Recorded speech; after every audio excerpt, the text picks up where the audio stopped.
Little Compton is a small and quaint beach town very close to Newport. Angela Spence Shaw works in a garden shop in Little Compton, but she doesn't come to work this particular day, and that's concerning. She's 66 years old and apparently reasonably good health, so a coworker is dispatched to her home. Angela? To make sure everything is all right. Angela, are you home?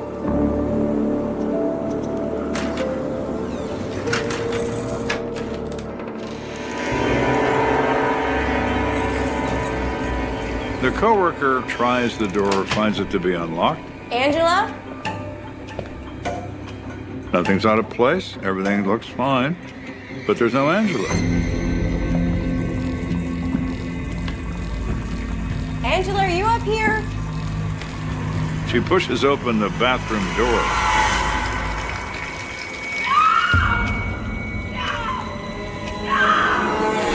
Angela Spence Shaw is submerged in a bathtub filled with water. And her coworker has found Angela under questionable conditions. Is this a homicide? Is this an accident? What is this?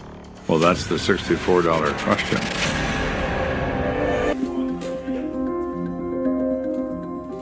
My name is Stephen Lynch.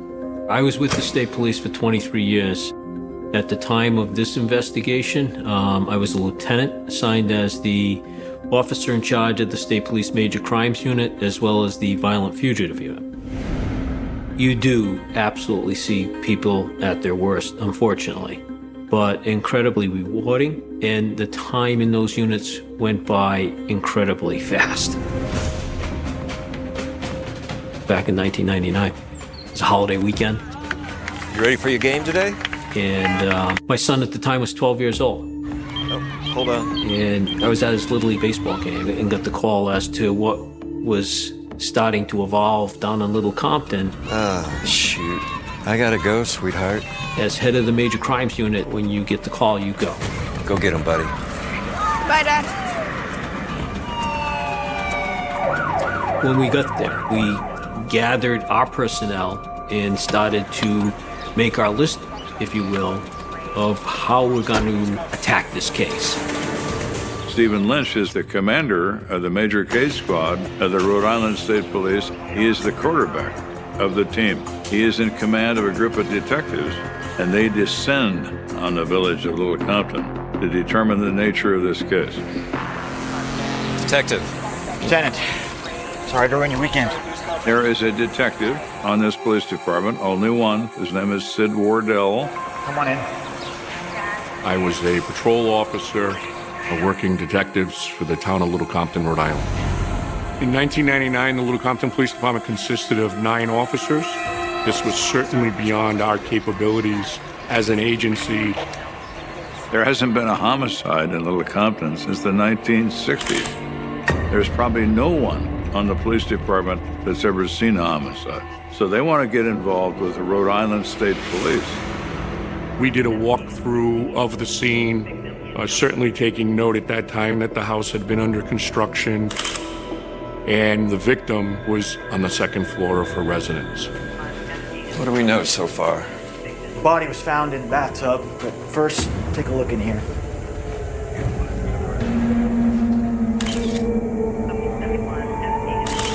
What I recall is the tremendous amount of blood evidence in the bedroom. Some of the things that are going through your mind, was this something accidental? Did she fall and cause injury to herself and then ends up in the tub? So what are we thinking? Head injury? Most likely, but check this out. One thing that really jumped out to me was the bed linens were gone. It was quite clear to me at that point that something had gone wrong here, and it wasn't by her own hand. So the action takes place in the bedroom, the result takes place in the bathroom. We don't know anything about this lady at this point, so we don't know when this happened, how long she had been in the bathtub. Did she come home and find somebody breaking into her house? Take a look at this. There was a lot of things in that house that were of value. Yeah, it doesn't seem like a robbery. There was no theft. There was $500 left in her wallet, in her bedroom. All her jewelry was still there. There was no obvious motive here. What do we got in here?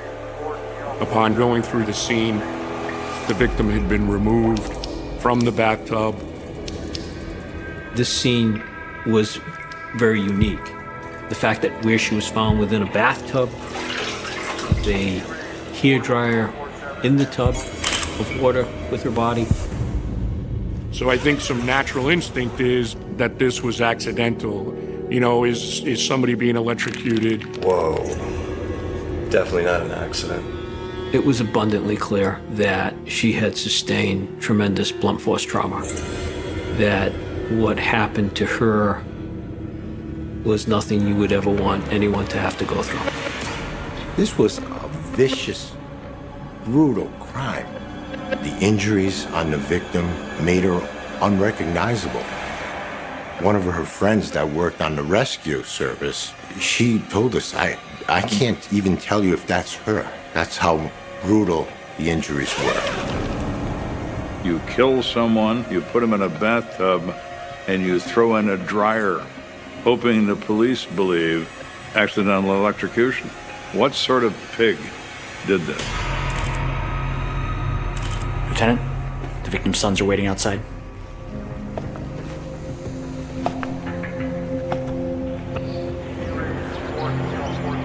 Speaking with the family,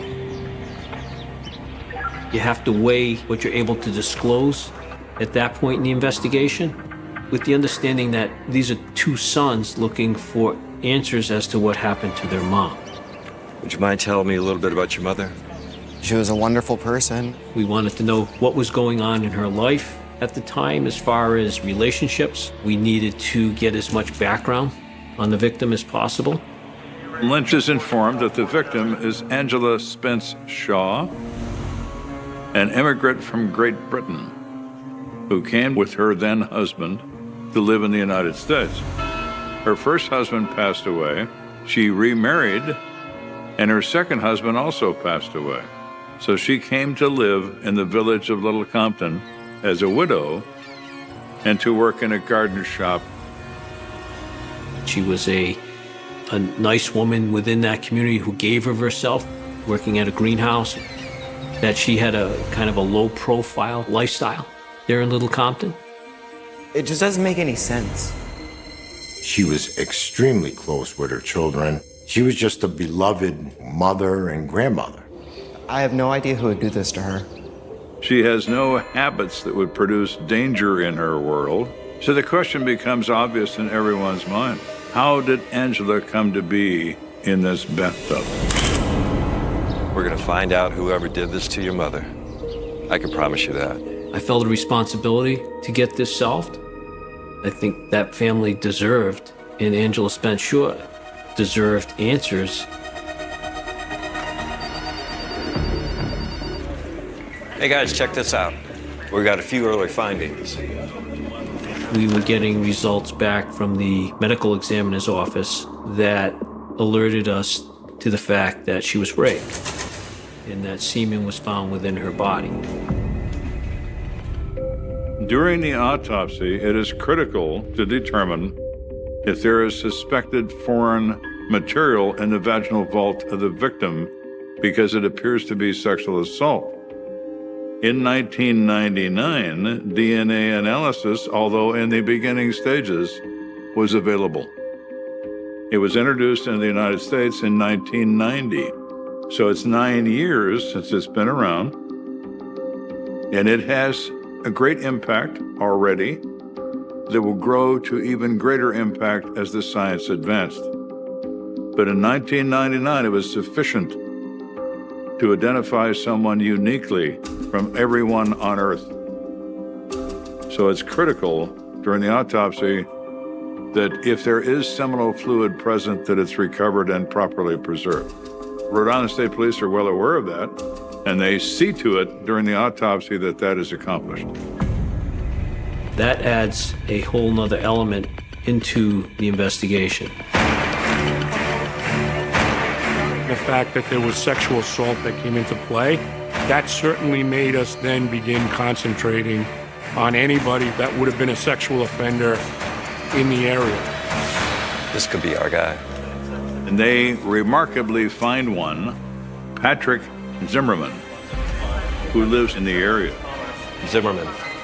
Let's go pick him up. Yeah. Well now, Mr. Zimmerman, what were you up to the other evening, and how do you explain yourself? Let's go ask him. Early Sunday morning, 66-year-old Angela Spence Shaw is found murdered in her home, a horrific crime that stunned and frightened residents of the quiet, normally peaceful town of Little Compton. State and Little Compton police launch a massive search for her killer.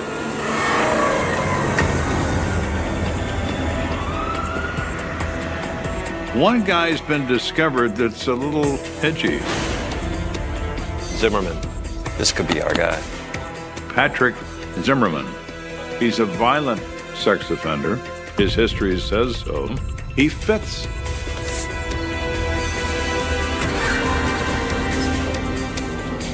Afternoon.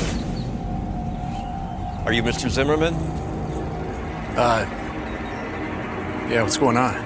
Do sex offenders repeat their crimes? Yeah, they do. Absolutely, they do. We'd like to ask you some questions about Angela Spence Shaw. What if he notices the neighbor lady? What if he notices that nobody's ever around but her? Is it an opportunity? Of course it is. Look, guys, my wife's about to get home, and I really don't want to explain to her why the cops are here. You're still trying to be respectful of individuals and not bring unnecessary light onto their past. So then you wouldn't mind coming down to the station for a quick blood sample then? You're asking someone to provide a blood sample to eliminate themselves from a crime. A blood sample? And how does that compare to the DNA profile of the semen found in Angela Spence Shaw? It's a very common thing in my own experience to encounter people who have concealed their past from a family they met and produced after they got out of prison. They don't want that family to know that they ever were in prison or that they ever had a past like that. They've spent their life concealing it from people, and now it comes back to haunt them. They can't wait to make the police go away to prevent the discovery of their past. Yeah, okay. Whatever it takes. Zimmerman is the picture of cooperation. I don't want to be tied to this. I'll give you my blood sample. I'll account for my activities at the time in question when this attack took place. They take a blood sample for subsequent comparison.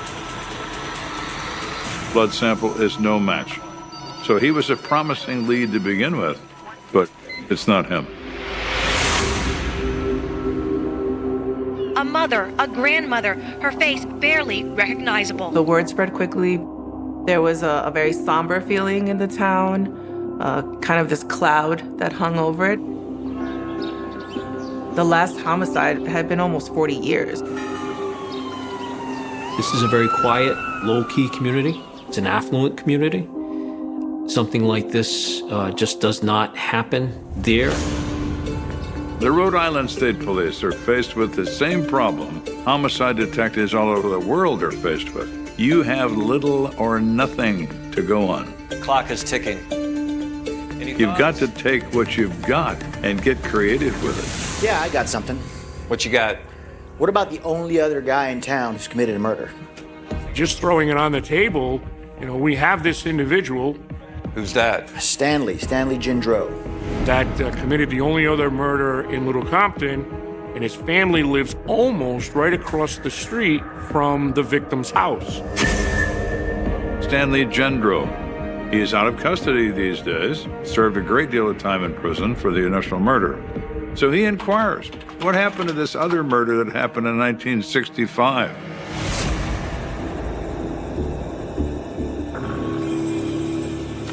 All right, thank you. Stanley Gendreau, there was an infatuation that he had with this babysitter. He staked out the house, he had been watching through the windows. He talked about going for a ride. And when she ultimately had refused to go with him, I got my car right here. No, thank you. I'm good.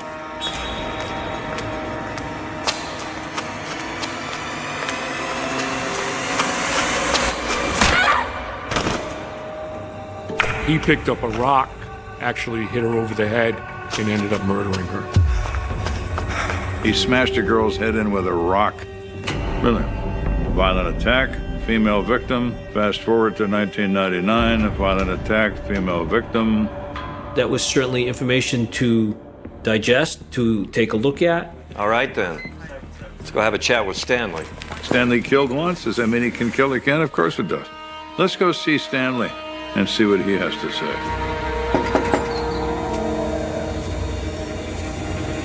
How's it going, sir? We're looking for your son, Stanley. He's not here. Upon speaking to the parents, we actually learned that Mr. Gendro had been in town just a few days earlier. I'm not sure when he'll be back. It raised suspicion because we weren't able to find him. Well, if you hear anything, then let us know. Sure. Could this individual who committed that murder come back to town and have done it again?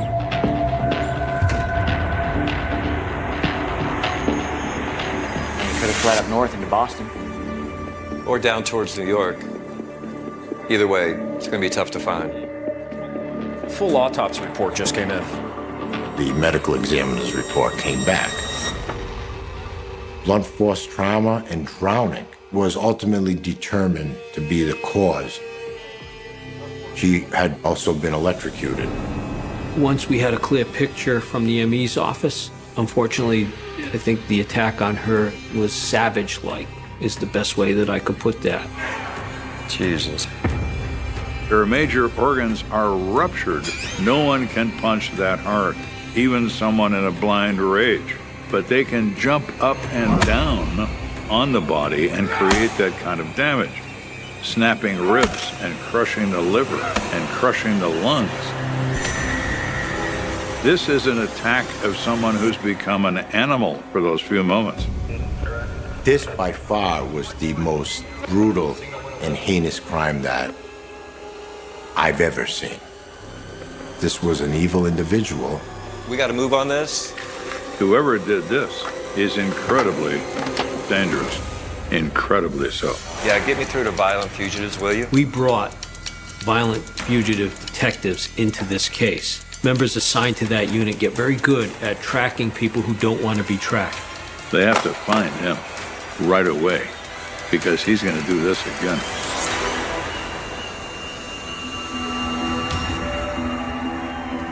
Stanley Gendro.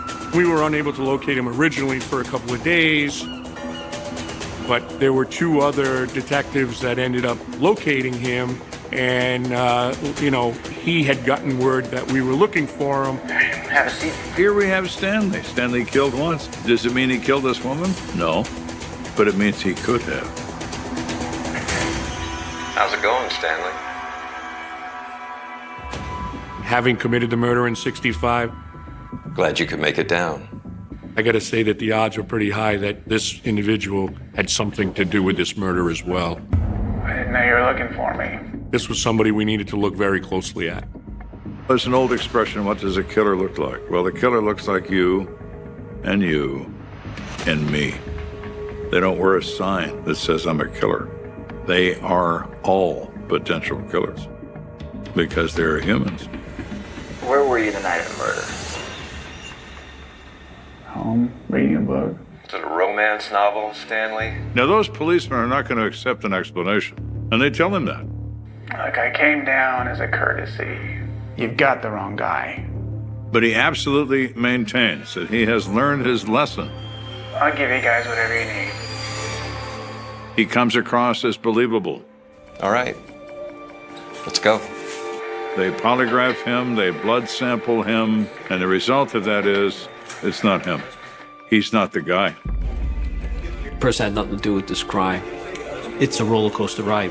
We're moving in a very interesting direction, only to learn that we're moving the wrong way.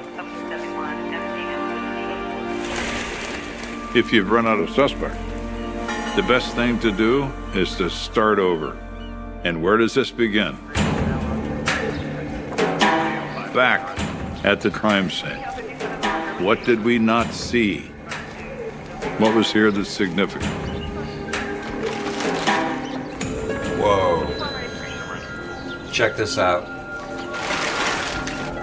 We knew the house was under construction. But one thing that we didn't know was that they were in the process then of breaking through a wall to connect the addition to the existing home. It wasn't secured by any type of lock. So that was a vulnerability that happened at the house that was unique. Think our killer could have entered here? This brought a lot of new suspects to this investigation. Anyone who worked there or anyone who passed by when the work was being done would know that this house is vulnerable, and so is the resident. It vastly expands the possibilities. And Lynch doesn't like that, nor would I.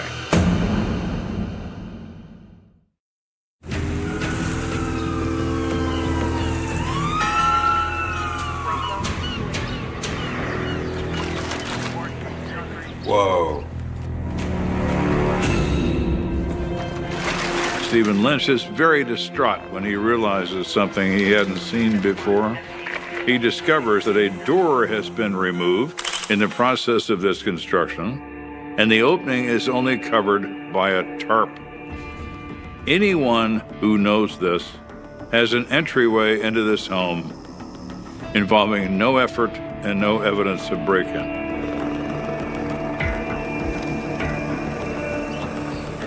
We were going to have to drill down on anybody that had been on that property, that had any knowledge or had ever worked on that property. All right, fellas, bring it in. We were going to have a very detailed conversation with those folks involved. Here's the plan. We conducted a really thorough sweep of all the residences that were adjacent to hers. We're gonna find out what happened. Bannon, I want you to run up that hill. You talk to that neighbor first. Copy that. At the time, I was in the major crimes unit, but we were kind of split into two groups. And Lieutenant Lynch, he'd pull me and the other folks doing that type of work into this investigation. Talked to some of the neighbors, got the construction crew information, and it was a local construction crew who had been working at the property for about 3 months. This crew consists of 30 people. Okay. Better than 300, certainly better than 3,000. And we have 30 possibilities here. So let's get to work. Those were people we wanted to talk to right away. So 2 of the people on the list are the people that actually cut this hole in the wall. Does that make them uniquely more suspicious than the others? No. But if you're picking someone to talk to first, let's pick the guys that made the hole in the wall. And they are Kevin Moore and Jeremy Matika.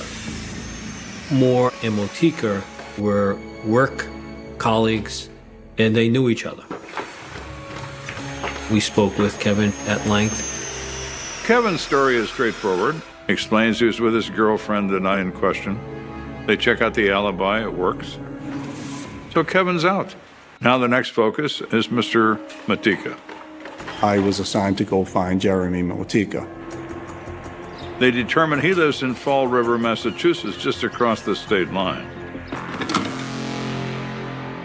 So they go visit him. Appreciate you talking to me, Jeremy. Yeah, sure thing. There was nothing about him that stood out.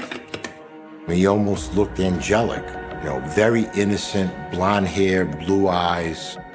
There were no injuries that I could see that would, raise any suspicions. Just an average, contractor.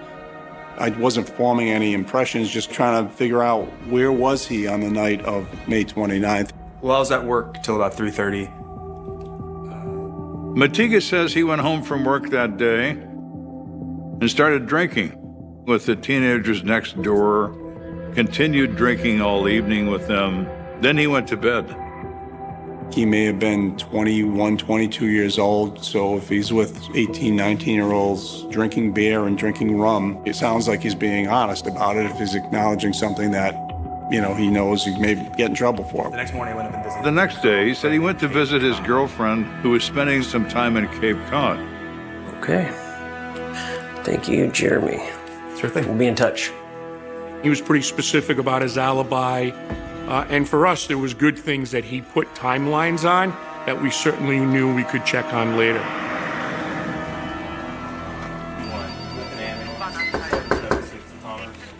Patricia, thanks for coming in such short notice. When we spoke to Motika's girlfriend, Can you tell us about where Jeremy was? she corroborated Jeremy's story that he had been drinking beer and drinking rum to about 1 a.m. Or at least that's what he told me when I saw him the next day. At some time around 8 or 9 a.m., he decided to get up and drive out to where his girlfriend was on the Cape. He seemed really hungover. He kept throwing up, and he spent most of the day in bed. Well, no, he didn't mention that to us. What's he up to here? That's when we started doing more follow-up. Thanks for coming in. They do a background on Jeremy Motika. He has a criminal record. He was arrested for kidnapping and assaulting a woman in Massachusetts. A history of violence toward women. This case is extreme violence toward women. That's a clue in the murder business. It was not to the level of this savage attack, but it was certainly of note as to Motika's history. Jeremy is rising above his 29 fellow workers as the guy that's the most interesting so far. Jeremy is a candidate for this.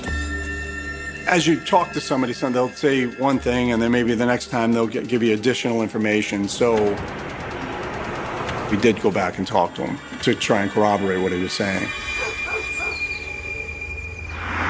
So help me clarify a few things. You said you left work around 3:30 p.m. Where'd you go from there? The second time, he told me some information that he hadn't previously. And he said he had stopped at a bar on the way home. And what bar was that? I don't remember the name.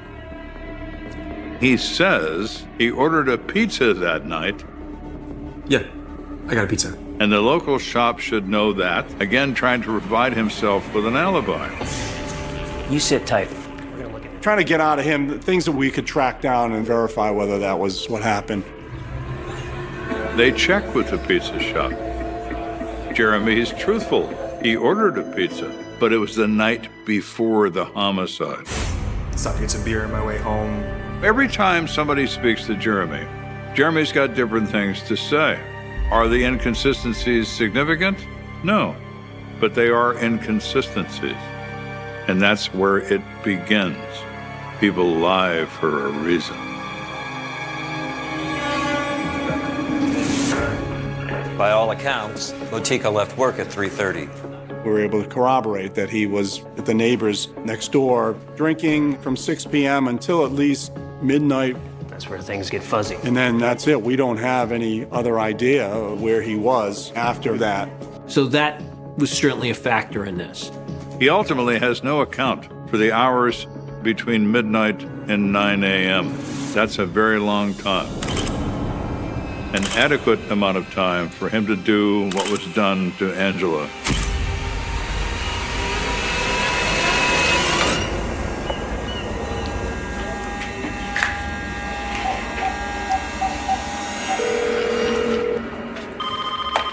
Detective Tella. Hey, Detective, this is Kevin. We talked a few days ago. Jeremy Motika has a co-worker named Kevin Moore, who the police have already talked to and already eliminated. Thought I'd just give you a call. What's going on? Yeah, Jeremy's been acting weird the past. He calls me to tell me that Jeremy was acting suspicious, just different while on the job. Okay, like what? He's just been saying some things that don't really make a lot of sense. Because my prior arrest, trying to pin this on me. Jeremy was telling Kevin police were trying to pin this crime on him because of his prior criminal record. They're out to get me. And he was very agitated and very distressed. I wouldn't touch it. Come on, think. It's reasonable to think that somebody might be anxious that now we've spoken to them twice about a homicide. Well, I mean, they interviewed all of us. Kevin says to Jeremy, well, don't worry about it. You were never upstairs in this house, so there can't be anything up there from you. And Jeremy once again gets excited and agitated. Now, let's say my fingerprints will be in her bathroom, because I use it sometime. You did? Yeah, man, I gotta go to the bathroom sometime. Sue me. Kevin thought that was interesting. He knew that what Motika was saying was inconsistent in his recollection of their work on the property while they were there with Angela Spence Shaw. But then something even more interesting took place. See them looking at shoe prints? They are still going to work at the crime scene every day. Jeremy sees a box from the Rhode Island State Police, and it says shoe impressions on the box. How many people have the same shoe prints, man? No. Later in the day, Kevin overheard Jeremy on the phone talking to his girlfriend, instructing her in a very agitated way to take his work boots up to Cape Cod. Wanting to get his shoes as far away from that scene as possible, to me, speaks to trying to get rid of evidence involved in this case. Appreciate you coming forward with this, Kevin. What's on Kevin's mind? Kevin believed this whole conversation was out of the ordinary, and to him, it was in some ways alarming. It certainly was helpful that Kevin was now supplying this information of his own suspicious concerns regarding what Motika was trying to say, how he's trying to account for himself. Now, we bring in his girlfriend. This place in Fall River and take them. She tells us about the shoes that he asked her to remove from their apartment in Fall River and bring them to the Cape Cod residence where her parents lived. Why would he do that? I have no idea. The next question is, have you ever done this in the past? Never. And she thought it was highly suspicious. Thanks for the heads up. In my mind, as an experienced homicide detective, Jeremy's become more than someone of interest. Jeremy's the guy. It's him. He knows it's him, and he's afraid we're figuring out that it's him. Now we got to figure out how to prove it. We knew that there was that one element of evidence that he could never walk away from, and that's his DNA profile, being in our victim. We had no probable cause to get a warrant for their blood. The best we could do was ask for their consent. The next witness statement will be dated June 9, 1999. We requested the DNA sample from Jeremy Motika. My name is Jeremy Motika, October 10th, 1975. He was quite willing to provide evidence that he had nothing to do with this. Mr. Motika, prior to signing a release for hospital blood, were you advised of your constitutional rights? Yes. Jeremy thought that that blood was to match blood left at the scene. He had no idea that we found semen. So this guy did not have a care in the world. He was cool as a cucumber. And you understand the reason that you are providing a blood sample to the Rhode Island State Police, is that correct? Correct. And you're doing so on your own free will? Correct. In the United States, you are innocent until you are proven guilty. However, the true test will be match or no match. If the specialized lab cannot match it to Jeremy Motika, Jeremy walks away. And this investigation has gone up in a puff of smoke.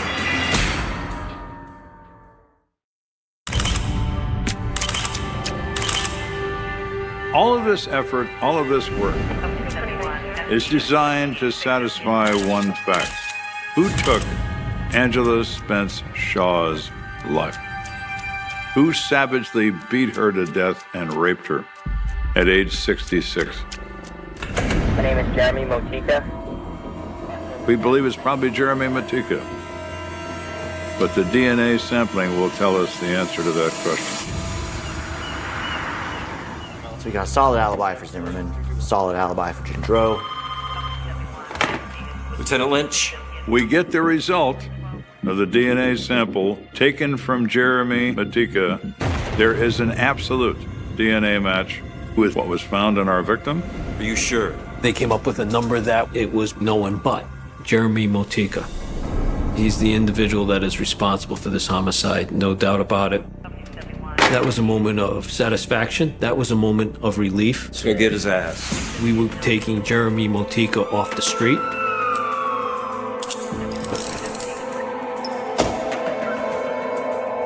Jeremy is arrested and charged with first-degree murder and first-degree sexual assault. He's interrogated after an advisement of his rights. You got your DNA at the crime scene. His accountability for why his semen would be associated with this investigation is that he engaged in sexual intercourse with his girlfriend at times before he came into work, and that he would use Angela Spence Shaw's bathtub to wash himself off. You don't understand. And therefore, that's how his DNA sample got into the victim, because she then took a bath after he used the bathtub. What? Earth to Jeremy. That is the dumbest thing I've ever heard in my life, and I've heard a lot of dumb things. Why don't you just tell us what happened? Get it off your conscience. I mean, he's a sociopath. I had nothing to do with this, and you know it. Reaching for any kind of excuse or grasping at straws to try and save his ass, you know. You fabricated these results. He's not going to admit anything. I didn't do it. Because, after all, he didn't do anything. He's innocent. I had nothing to do with this, And you know it. You're trying to pin this on me. Well, all right then. Good luck with that. Go to jail, Jeremy. Do not pass go. Do not collect $100. Just go to jail and stay there until you die.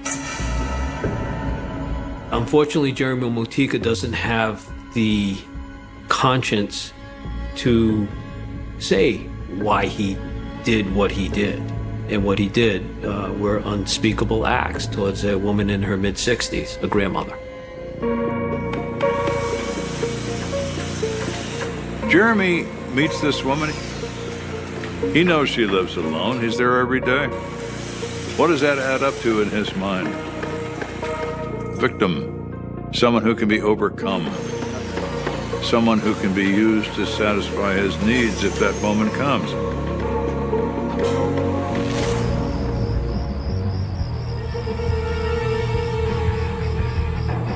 Motika has done work at the property that day. He then goes on, engages in drinking alcohol. And for whatever reason, makes a decision to drive into Little Compton and onto Angela Spence Shaw's property.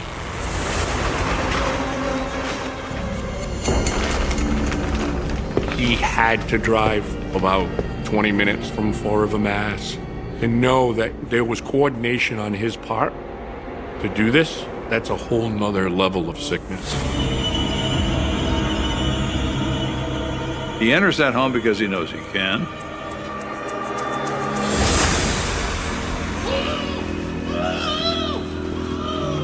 He attacks this woman. She's 66 years old. He doesn't care about that. He beats her unmercifully in the face. He rapes her. He jumps up and down on her like she's a bed cushion. He's satisfying some need within him to punish a woman. And he selected her to do that with. What made him do that? I don't know. I have no idea of what that sociopathic mind can justify in those moments.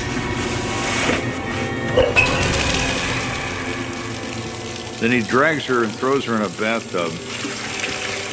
The whole point of him putting her in that tub was to wash away the semen. He was trying to clean up as best he possibly could what he had done. He wants the police to believe it's an accident.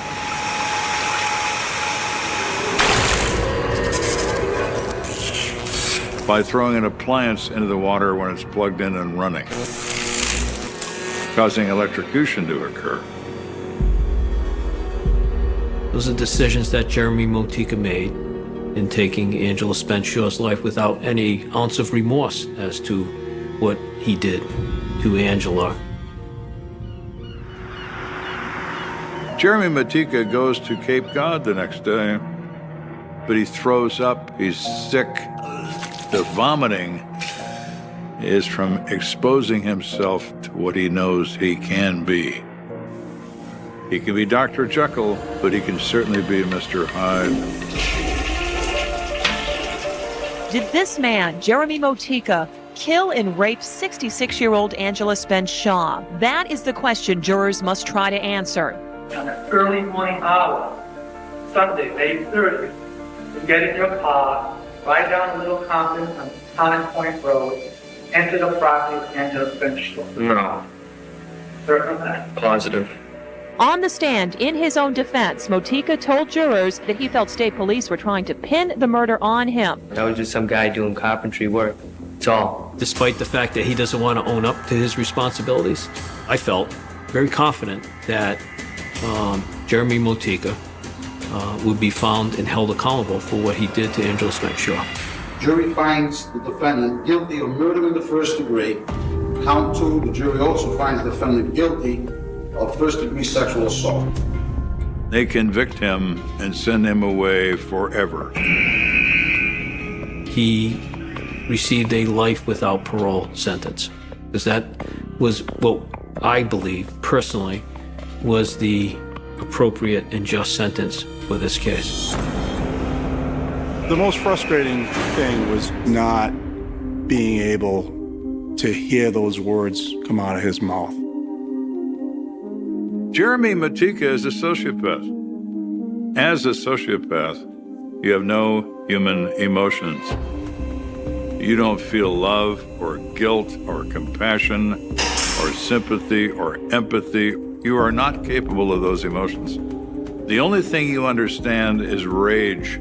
You know, I learned a long time ago of trying not to totally interpret the acts of sociopathic criminals. The justification. On the morning before Christmas, when most people were thinking about wrapped presents, warm kitchens, and the familiar comfort of family traditions, a quiet suburban neighborhood in California was preparing to become the center of one of the most controversial murder cases in modern American history. The streets looked ordinary. The houses stood in neat rows beneath a pale winter sky. Lawns had been trimmed, wreaths hung from front doors, and strands of colorful lights still blinked lazily against the cool December air. It was the kind of neighborhood where strangers waved politely, where dogs barked behind wooden fences, and where nothing truly terrible was ever supposed to happen. Yet evil does not always announce itself with broken windows or desperate screams. Sometimes it arrives in silence. Sometimes it wears an ordinary smile. Sometimes it lives inside a beautiful home decorated for Christmas. Long before investigators collected evidence, before television crews filled the sidewalks, before newspapers printed thousands of headlines, and before millions of people argued over guilt and innocence, there was simply a woman named Laci Peterson. 27 years old. 8 months pregnant. Looking forward to the first Christmas that would soon become the last she would ever celebrate. She disappeared on Christmas Eve. By the time spring arrived, the world would know her name. By the end of the trial, the courtroom would become a battlefield where every word, every glance, every timeline, and every unexplained detail would be examined under a microscope. Prosecutors would argue that a husband carefully planned the murder of his pregnant wife. The defense would insist there was no direct evidence, no eyewitness, no confession, and no forensic proof tying him to the crime. The public would divide into two camps, each convinced they knew what really happened behind the front door of a seemingly perfect marriage. More than 2 decades later, the questions continue to echo. Was justice served? Or did one of America's most famous circumstantial cases leave unanswered questions that may never disappear? To understand why this case continues to spark debate after all these years, we have to return to a time before police tapes surrounded the Peterson home. Before helicopters circled overhead. before television commentators transformed a private tragedy into a national obsession. We have to go back to a place where everything appeared normal. At first glance, Modesto, California, seemed almost frozen in time during the holidays. The city was neither glamorous nor forgotten. It was a hard-working Central Valley community where neighbors recognized each other's faces, families gathered for church services, and local businesses decorated their storefronts with plastic snowflakes despite the absence of real winter weather. December there did not usually bring snow-covered streets. Instead, it carried crisp mornings, cool evenings, and golden afternoons that faded gently into early darkness. The Peterson home stood among countless others that reflected the quiet optimism of suburban America. It was comfortable without being extravagant, welcoming without drawing attention. To anyone driving past, nothing about the house suggested it would soon become one of the most photographed homes in the country. Its front door would eventually appear on magazine covers. Its driveway would become familiar to millions of viewers. Its living room would be analyzed by strangers who had never stepped inside. But on that December morning, it was simply another family home preparing for Christmas. The smell of pine decorations, neatly arranged furniture, wrapped gifts waiting beneath the tree, these were the ordinary details that later became haunting reminders of a future that never arrived. Inside that house lived two people whose lives appeared deeply intertwined. Scott Peterson and his wife, Lacey. Friends described them as pleasant, friendly, successful. The kind of couple people imagined would someday raise children, host backyard barbecues, and grow old together. Photographs captured smiling vacations, affectionate embraces, and celebrations shared with family members. Looking through those images today, it becomes almost impossible not to search every smile for hidden meaning. Was the happiness genuine? Or was something already beginning to fracture beneath the surface? That is one of the unsettling realities of true crime. Human beings naturally search for warning signs after tragedy strikes. We replay conversations. We examine photographs. We convince ourselves that clues were always there, waiting to be discovered. But life rarely works that way. Most dangerous secrets remain invisible until they are exposed. No neighbor wakes up believing the family next door will soon dominate international headlines. No parent imagines holiday celebrations will become memorials. No unborn child is expected to become part of a murder investigation before taking a single breath. For the Peterson family, Christmas of 2002 should have marked the beginning of an exciting new chapter. Lacey was expecting a baby boy. The nursery was being prepared. Family members spoke about future birthdays, first steps, first words, and all the ordinary milestones that accompany new life. Conversations revolved around diapers, baby clothes, and the anticipation that every first-time parent understands. They had even chosen a name.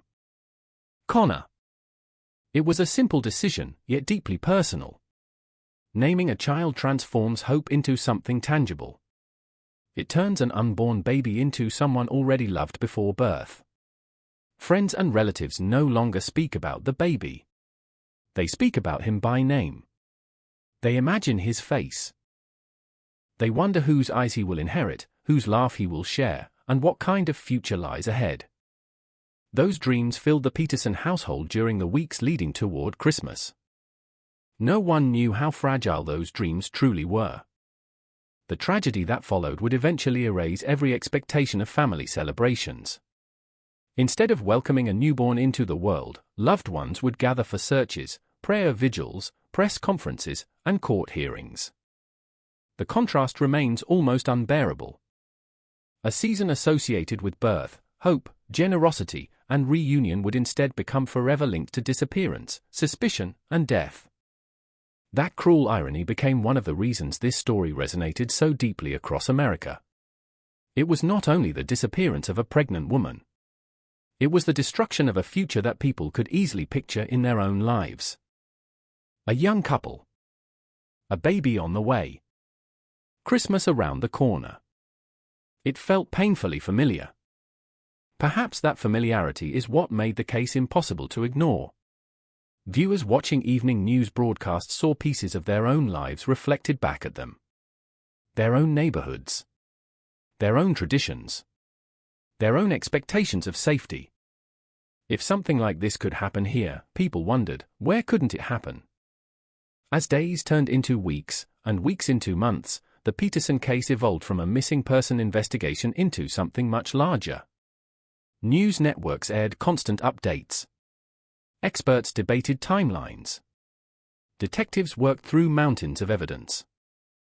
Amateur investigators formed opinions from television interviews and newspaper articles. Every development generated fresh speculation. Yet beneath all the legal arguments, media attention, and courtroom drama remained one undeniable truth. A woman had vanished. An unborn child would never be born. A family searching for answers found themselves trapped inside one of the most scrutinized criminal investigations in American history. Even today, the emotional weight of that reality has not faded. The legal debates continue. Questions surrounding circumstantial evidence continue. Arguments about investigative decisions continue. But before any of those discussions began, there was an empty house waiting for someone who never returned. There was a family calling a phone that no longer answered. There was a Christmas dinner that would never be shared. And there was a neighborhood that slowly realized the nightmare unfolding within its quiet streets was not ending after a single night. It was only beginning. The first hours after someone disappears are often defined by uncertainty rather than fear. People search for ordinary explanations because ordinary explanations are easier to accept. Maybe a phone battery died. Maybe traffic caused a delay. Maybe plans changed without anyone knowing. Human beings instinctively reach for the most comforting possibility before they allow themselves to imagine the worst. That instinct is powerful. It protects us, if only for a little while. For the people who loved Laci Peterson, that fragile hope would not survive for long. As the hours passed, concern slowly replaced reassurance. Calls went unanswered.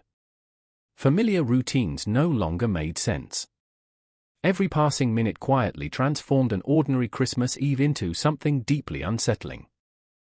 It was as though time itself had begun to move differently, each hour carrying a heavier silence than the one before it. No one could have imagined that this silence would eventually echo across an entire nation. The story spread because it contained every element capable of gripping public attention. There was a young mother-to-be, a missing unborn child, a seemingly devoted husband, a peaceful suburban neighborhood, and a mystery with no immediate answers. But beneath those headlines existed something much more profound. This was not simply a criminal investigation. It was the collapse of certainty. It challenged the comforting belief that evil always reveals itself in obvious ways. The Peterson case forced people to confront an uncomfortable possibility. What if the greatest danger is not the stranger hiding in the shadows? What if it is someone already invited inside? That question would linger over every stage of the investigation, every courtroom argument, and every television interview. Yet at the beginning, no one possessed enough information to answer it. Investigators did not arrive carrying a complete picture. They arrived with fragments. Small details. Incomplete timelines. Conflicting memories. Every major criminal investigation begins this way, with scattered pieces that refuse to fit together until much later, if they ever do. And this investigation would prove especially difficult. Unlike many homicide cases, there was no obvious crime scene. There were no signs of forced entry that immediately pointed toward an intruder. There were no eyewitnesses describing a violent confrontation. There was no confession waiting to be uncovered. There was only absence. An empty space where a woman should have been. The simplicity of that fact made it all the more disturbing. People disappear for many reasons, but pregnant women nearing the end of a healthy pregnancy rarely vanish without leaving behind questions that demand immediate answers. Every expectation surrounding Laci's life suggested stability. She was preparing for motherhood. Family members looked forward to meeting the baby. Friends spoke about upcoming celebrations. The future seemed organized around anticipation rather than uncertainty. Then, in a single day, that future disappeared. As media coverage intensified, viewers around the country were introduced to photographs of Lacey that would become instantly recognizable. In nearly every image, she smiled warmly into the camera. Sometimes she stood beside Scott. Sometimes she rested a hand gently against her growing stomach. Sometimes she laughed naturally, unaware that one ordinary photograph would later be studied by millions of strangers searching for meaning where none could truly be found. Photographs have a strange relationship with tragedy. Before disaster, they preserve happy moments. After disaster, they become evidence of everything that was lost. Every smile begins to feel heartbreaking because the viewer already knows the ending. Television networks repeated those images relentlessly. Newspapers placed them across their front pages. Candlelight vigils filled with hopeful faces appeared during evening broadcasts. Volunteers searched neighborhoods, parks, roadsides, and waterways. Flyers bearing Lacey's face appeared on telephone poles, shop windows, and community bulletin boards. Every fresh report carried the same desperate hope that someone, somewhere, had seen something important. Someone must know where she is. Someone must have noticed something unusual. Someone must hold the missing piece. That hope fuels nearly every missing person investigation. Communities often unite with remarkable determination, refusing to surrender to despair during the earliest days. Complete strangers give up weekends to search unfamiliar terrain. Local businesses donate supplies. Churches organize prayer services. Families cling to every possible lead, no matter how small. The Peterson case inspired exactly that kind of response. Yet the larger the search became, the more unsettling one fact appeared. There were remarkably few answers. Investigators followed tips arriving from across California and beyond. Reported sightings poured in. Every phone call had to be evaluated. Every possibility demanded attention. Some reports sounded convincing before collapsing under closer examination. Others seemed unlikely from the very beginning. Such confusion is common in high-profile investigations. Public attention generates information, but it also creates noise. Separating meaningful evidence from misunderstanding becomes an enormous challenge. While detectives worked behind the scenes, another force was rapidly gaining momentum. The media. Round-the-clock news coverage transformed the investigation into a national spectacle unlike anything many Americans had witnessed before. Satellite trucks lined quiet streets. Reporters delivered updates from sidewalks that only days earlier had been empty.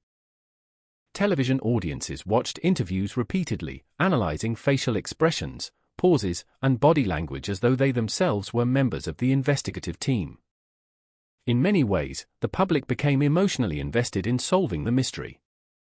Every statement invited interpretation. Every interview generated debate. Every inconsistency became a headline. But it is important to remember that public perception and legal proof are not the same thing.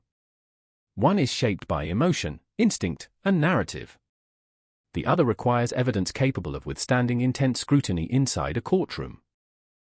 Throughout this case, those two realities would frequently collide. That tension remains one of the reasons people continue discussing the Peterson case decades later. Some believe the evidence presented at trial formed a compelling picture of guilt. Others argue that the absence of direct forensic evidence leaves room for reasonable doubt. Those disagreements continue even now, illustrating how a single criminal case can produce profoundly different interpretations depending on how each piece of evidence is viewed. Long before those debates emerged, however, investigators were still attempting to answer the most fundamental question. Where was Lacey? Without that answer, every theory remained incomplete. Without that answer, every interview raised more questions than it resolved. Without that answer, hope and fear existed side by side. Families living through disappearances often describe this period as emotionally unbearable because certainty refuses to arrive. There is grief, but no confirmation. There is hope, but it weakens with every passing day. Every unexpected phone call causes the heart to race. Every knock at the front door carries unimaginable possibilities. For Lacey's loved ones, Christmas came and went beneath that cloud of uncertainty. Holiday traditions suddenly felt meaningless. Wrapped presents remained unopened. Festive decorations seemed painfully out of place. The season that normally celebrated family togetherness had become a daily reminder that one family member was missing. As America prepared to welcome a new year, investigators continued building a timeline that would eventually become one of the most intensely scrutinized chronologies in modern criminal history. Every phone call, every receipt, every reported sighting, every estimated time would later be examined in extraordinary detail. Minutes mattered. Distances mattered. Conversations mattered. Nothing was considered too insignificant to investigate. That painstaking reconstruction would ultimately shape the prosecution's theory of the case and the defense's efforts to challenge it. But in those early days, detectives still stood at the edge of an enormous puzzle, unable to see the complete picture hidden beneath hundreds of scattered pieces. And somewhere beyond public view, facts already existed that would slowly transform the direction of the investigation. Secrets that had not yet reached the headlines. Relationships that would soon become impossible to ignore. Choices made weeks before Christmas that would cast an entirely different light over the disappearance of a young woman preparing to become a mother. The quiet suburban streets of Modesto still looked peaceful from a distance. Christmas lights continued to glow after sunset. Children still rode bicycles. Cars still pulled into driveways after work. Life appeared normal to anyone simply passing through. But behind that appearance, something had already changed forever. The search for a missing woman was about to become an investigation that would divide a nation, dominate television screens for years, and raise enduring questions about marriage, deception, circumstantial evidence, and the thin line between suspicion and proof. The story that began with an unanswered phone call was only beginning to reveal its darkest chapters. In the days ahead, investigators would uncover information that shifted attention away from strangers and toward someone whose face had already become familiar to millions of people watching from home. The transition did not happen overnight. There was no single dramatic moment when the entire investigation suddenly changed direction. Instead, suspicion accumulated the way storm clouds gather over an open field, slowly, almost imperceptibly, until the sky looked completely different from the one people had been standing beneath only hours before. In the beginning, investigators had to consider every possibility. A random abduction. A robbery gone wrong. A voluntary disappearance. An accident. Someone unknown entering an otherwise quiet neighborhood. Nothing could be ruled out simply because it seemed unlikely. Detectives are trained to challenge assumptions, especially during the earliest stages of an investigation. Every missing person case begins with questions rather than conclusions. But as detectives continued reconstructing the final known days of Laci Peterson's life, another reality began to emerge. The answers they were looking for might not be found somewhere out in the community. They might already exist inside the lives of the people who knew her best. That realization is uncomfortable in any investigation. Families become witnesses. Friends become sources of information. Ordinary conversations suddenly matter. Innocent memories are revisited over and over again, each one examined from every possible angle. What once seemed insignificant can later become critically important. The Peterson case was no exception. As investigators interviewed relatives, neighbors, co-workers, and acquaintances, they worked to build more than a timeline. They wanted to understand the rhythm of Laci's life. What was normal for her? What habits never changed? Who did she regularly call? Where did she usually go? Did she ever mention being frightened? Had anyone noticed unusual behavior in the weeks before Christmas? These questions were not merely procedural. They were attempts to reconstruct the world of a woman who could no longer speak for herself.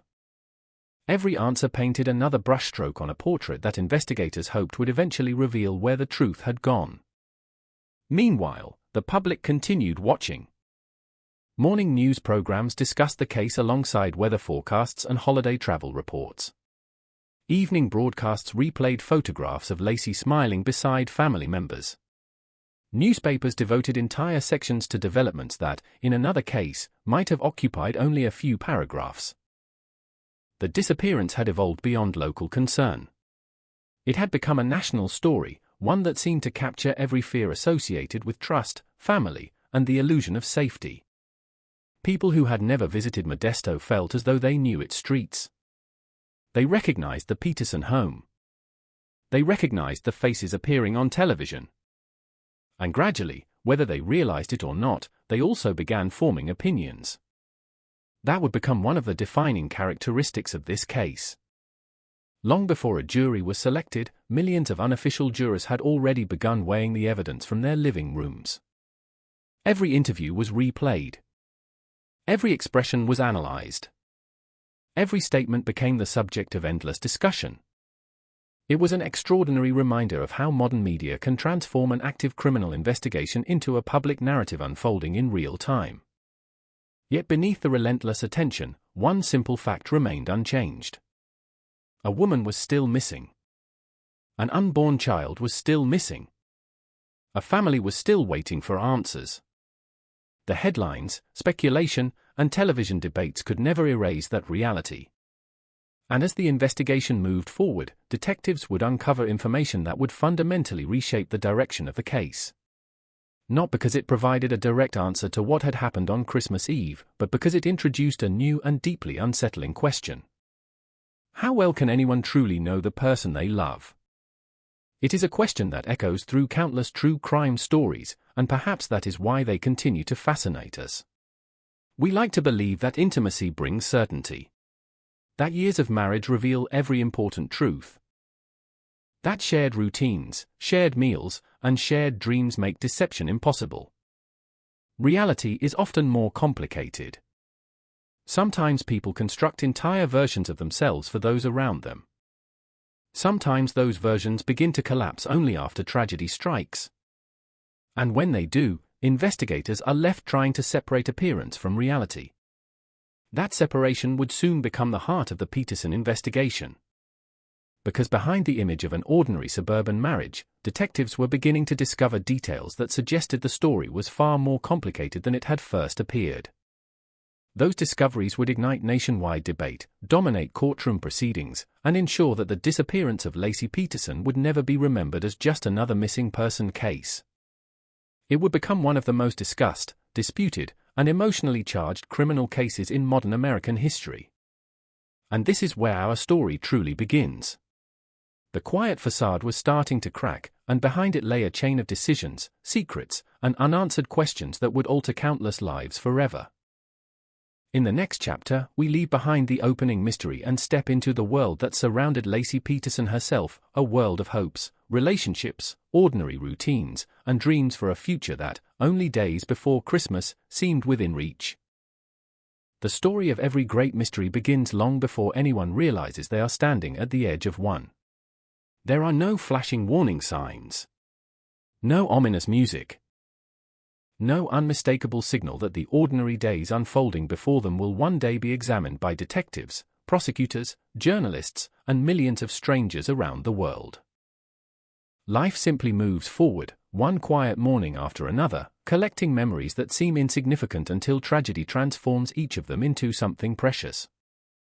Before she became the face of one of America's most widely discussed criminal cases, Laci Peterson was simply a young woman building the life she had always imagined. Those who knew her rarely described her by dramatic achievements or extraordinary accomplishments. Instead, they remembered the little things. The warmth she brought into a room without demanding attention. The easy smile that arrived naturally rather than politely. The way she seemed genuinely interested in other people, asking questions and listening carefully to the answers instead of waiting for her turn to speak. She possessed the kind of personality that made others feel comfortable within minutes of meeting her. It is often those quiet qualities that leave the deepest absence. Laci had grown up surrounded by family, stability, and encouragement. She was raised in a home where holidays mattered, birthdays were celebrated, and family gatherings created traditions that stretched across generations. Those experiences shaped her understanding of what adulthood should look like. Marriage was never simply about two people living under the same roof. To her, it meant building something lasting. A partnership? A family? A future filled with ordinary moments that, together, would become an extraordinary life.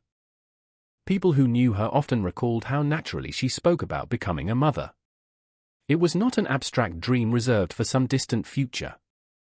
It was a role she genuinely anticipated with excitement. She imagined bedtime stories, scraped knees, school concerts, and family vacations. She imagined the beautiful chaos that comes with raising children.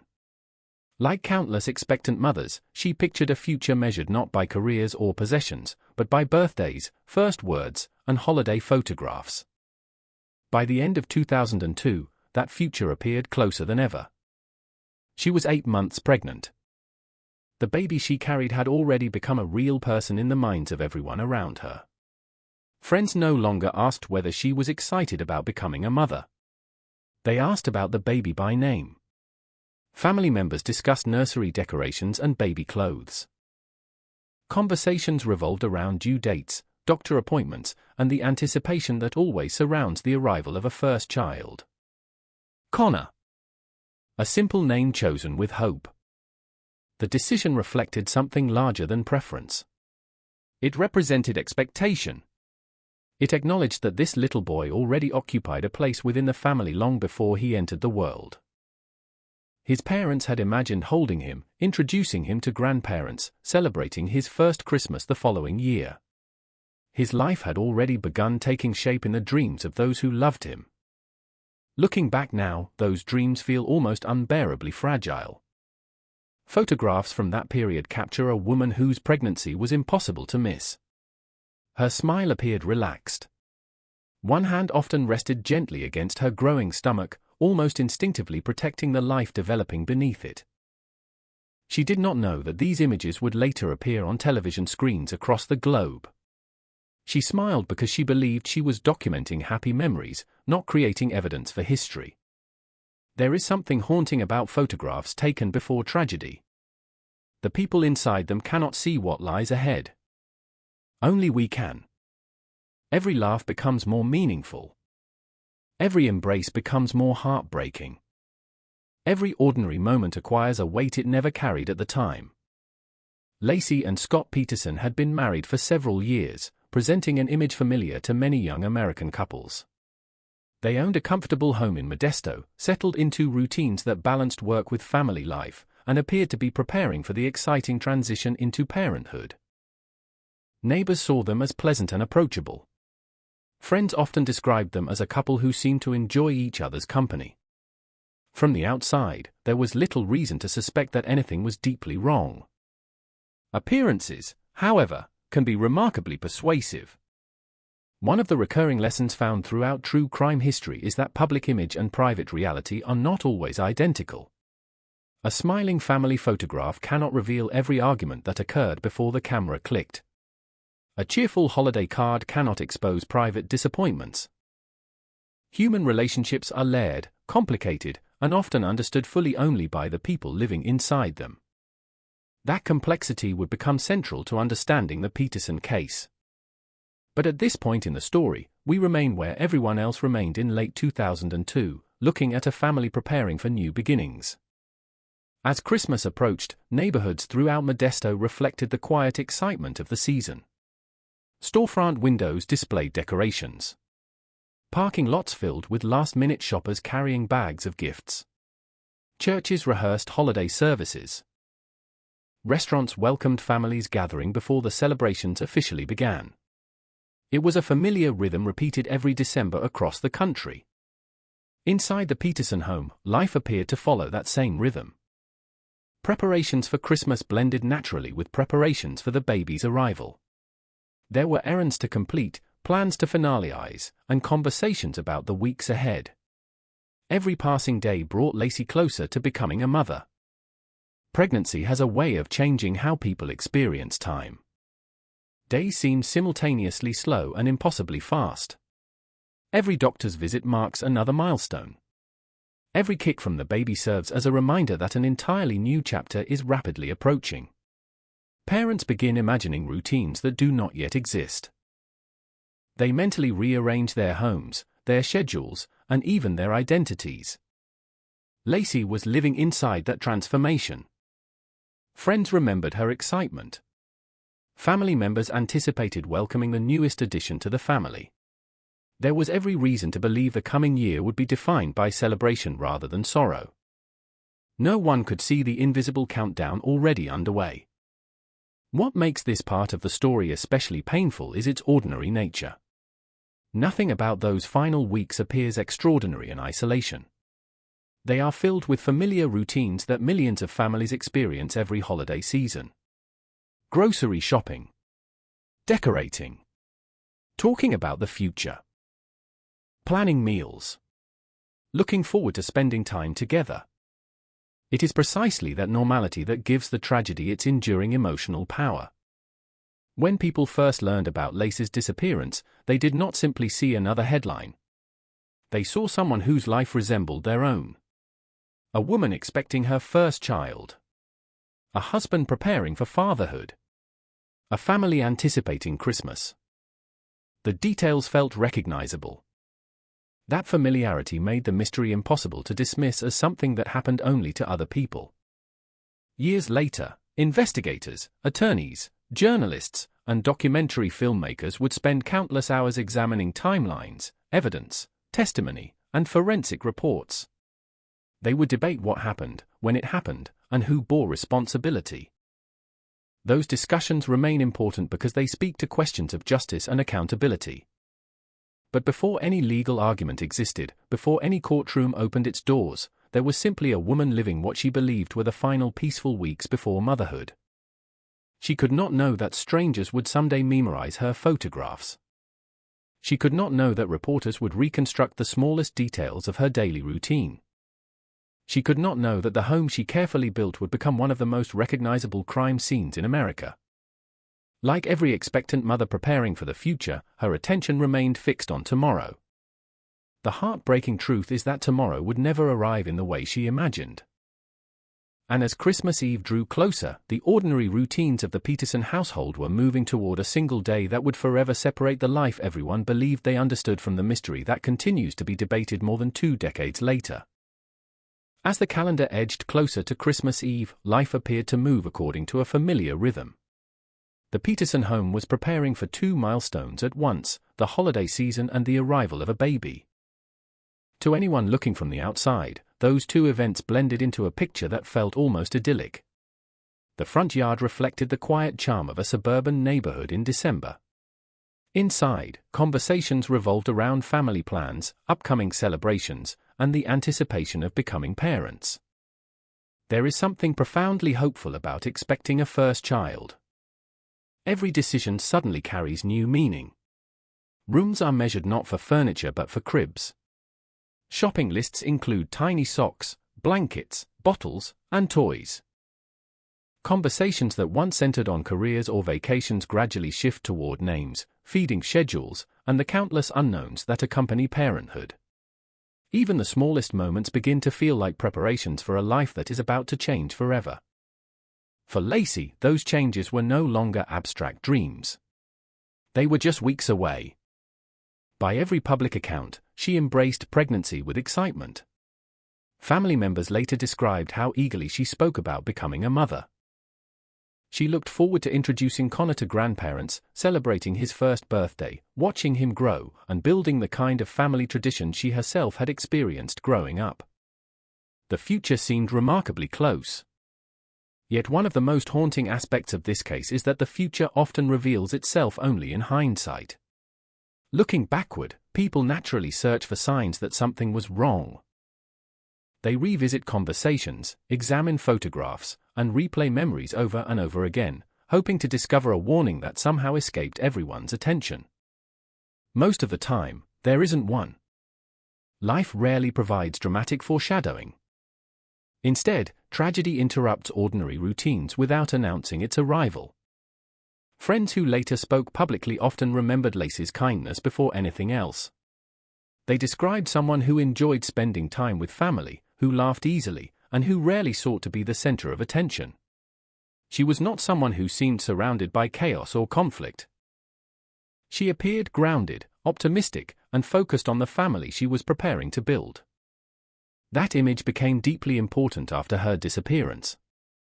As investigators worked to reconstruct her final weeks, understanding who Lacey was became almost as important as determining where she had gone. Detectives needed to distinguish routine behavior from unusual behavior. What errands did she normally run? Which routes did she commonly take? Who did she speak with regularly? What plans had she made for the days ahead? The answers painted a picture of someone looking forward rather than backward. People planning to disappear rarely schedule future appointments or discuss upcoming family events with enthusiasm. They do not typically spend their time preparing for the birth of a child they are eagerly awaiting. Those realities shaped the investigation from its earliest stages. At the same time, investigators also began examining the dynamics inside the Peterson marriage. It is important to remember that every marriage contains moments outsiders never witness. Even the happiest couples experience disagreements, stress, and periods of emotional distance. None of those experiences automatically suggest violence or criminal behavior. Detectives therefore approached the relationship carefully, separating confirmed facts from assumptions. Publicly, Scott and Lacey had long projected the image of a successful young couple. Friends had attended their wedding years earlier. Family photographs documented birthdays, vacations, anniversaries, and holidays. They had established careers, purchased a home, and were preparing to welcome their first child. On paper, it resembled the American dream. Yet criminal investigations are rarely solved by appearances. Detectives understand that public image can sometimes conceal private realities. Their responsibility is not to confirm expectations but to test them. Every statement must be verified. Every timeline must be checked. Every claim must withstand scrutiny. In the Peterson investigation, that process would eventually uncover information that dramatically altered the direction of the case. But before those revelations emerged, there was still another story unfolding, the story of a community determined to believe that Lacey would be found alive. Hope is remarkably resilient during the early days of a disappearance. Neighbors watched for unfamiliar vehicles. Volunteers distributed flyers bearing Lacey's photograph. Churches held prayer services. Friends organized search efforts, refusing to believe that a young woman so close to giving birth could simply vanish without explanation. Every reported sighting sparked renewed optimism. Every ringing telephone carried possibility. Every rumor offered another thread to follow. The emotional burden placed upon families during this period is almost impossible to describe. They exist between two realities, unable to fully embrace either one. Hope refuses to die, yet fear grows stronger with each passing day. Sleep becomes fragmented. Meals are forgotten. Every conversation eventually circles back to the same unanswered question. Where is she? For Lacey's loved ones, that question consumed every waking hour. The holidays continued around them almost mechanically. Stores remained crowded. Christmas music played over loudspeakers. Families gathered around dinner tables across the country. Children opened presents on Christmas morning. But inside one family, celebration had been replaced by uncertainty. An empty chair suddenly carried enormous weight. The silence left by one missing person became louder than every holiday tradition surrounding it. As the days turned into weeks, investigators intensified their efforts. They collected records, interviewed witnesses, analyzed timelines, and examined every lead that appeared credible. Nothing was considered too insignificant. A single receipt, a brief conversation, or an overlooked observation might eventually explain what had happened. That painstaking process demanded patience. Contrary to what television dramas often suggest, major investigations rarely unfold through dramatic breakthroughs every few hours. More often, they advance inch by inch. Detectives revisit the same evidence repeatedly, searching for inconsistencies that were invisible during earlier reviews. Progress comes through persistence rather than sudden inspiration. The Peterson case would prove to be exactly that kind of investigation. Every new fact raised additional questions. Every answer seemed to create another mystery. Gradually, investigators began assembling a timeline of the final known movements surrounding Christmas Eve. The sequence of events appeared straightforward at first glance, but beneath its surface lay uncertainties that would become central to one of the most closely watched murder trials in American history. Those uncertainties would soon extend beyond timelines and physical evidence. They would reach into personal relationships, into private conversations, into secrets that had remained hidden while Lacey was alive. When those secrets finally emerged, they would fundamentally change public perception of the case. News coverage would intensify. Detectives would redirect their attention. Prosecutors would begin constructing a theory that relied not on a single dramatic piece of evidence, but on a chain of circumstances that, taken together, painted a deeply troubling picture. Whether that picture represented the complete truth would become the defining question of the trial that followed. More than 20 years later, people continue to debate the answer. Some believe the evidence leaves little room for doubt. Others remain convinced that unanswered questions persist. That enduring disagreement is part of what makes the Peterson case unlike almost any other. It forces people to wrestle with difficult questions about circumstantial evidence, reasonable doubt, media influence, and the complexity of human relationships. But before those debates reached courtrooms and television studios, everything still depended on one day. Christmas Eve. The day that began like countless others. The day that ended with a woman and her unborn son gone. The day that transformed an ordinary suburban family into the center of a mystery that would captivate the world, divide public opinion, and leave behind questions that continue to echo through the history of American true crime. There is an unsettling truth that runs through many of history's most enduring criminal cases. The moments that eventually become evidence almost never feel important when they happen. A casual conversation. A routine errand. A familiar goodbye at the front door. At the time, they are simply part of another ordinary day. Only later, after tragedy has rewritten the story, do those same moments become frozen in time, examined frame by frame in search of answers. That is what makes the story of Lacey Peterson so profoundly haunting. There was no clear dividing line between the life she knew and the nightmare that followed. There was no moment when friends or family sensed that they were about to lose someone they loved. The transition from normalcy to mystery happened quietly, almost invisibly, until it was far too late to change its course. As investigators would later discover, understanding Lacey's world meant understanding the routines that shaped her daily life. She was not someone known for unpredictability. Like many expectant mothers nearing the final weeks of pregnancy, her days revolved around familiar responsibilities and preparations for the baby. Doctor's appointments, conversations with family, household tasks, and plans for the future filled her schedule. Her life reflected anticipation rather than uncertainty. That detail would become significant because investigators often begin by asking whether a missing person had reason to leave voluntarily. In Lacey's case, those who knew her consistently described someone whose attention was fixed on the future. She was preparing for motherhood. Christmas was only days away. Connor's arrival was expected within weeks. Those plans formed an important part of the picture detectives were trying to assemble. At the same time, another picture was beginning to emerge, one that was far less visible to the people around her.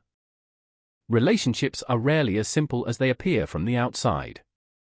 Every marriage contains private conversations, disagreements, compromises, and disappointments that never become public knowledge. The Peterson marriage would eventually become the subject of intense scrutiny, but at this stage of the investigation, detectives were still separating confirmed facts from assumptions. They approached the case with a fundamental principle that guides every experienced investigator: appearances can be informative, but they are never conclusive. A smiling photograph cannot prove happiness. Nor can speculation prove guilt. Only evidence can move an investigation forward. That distinction would become critically important in the months ahead, because this case would eventually rest largely on circumstantial evidence, a collection of facts that, according to prosecutors, formed a coherent narrative. While the defense argued those same facts could be interpreted differently. Those legal battles were still in the future.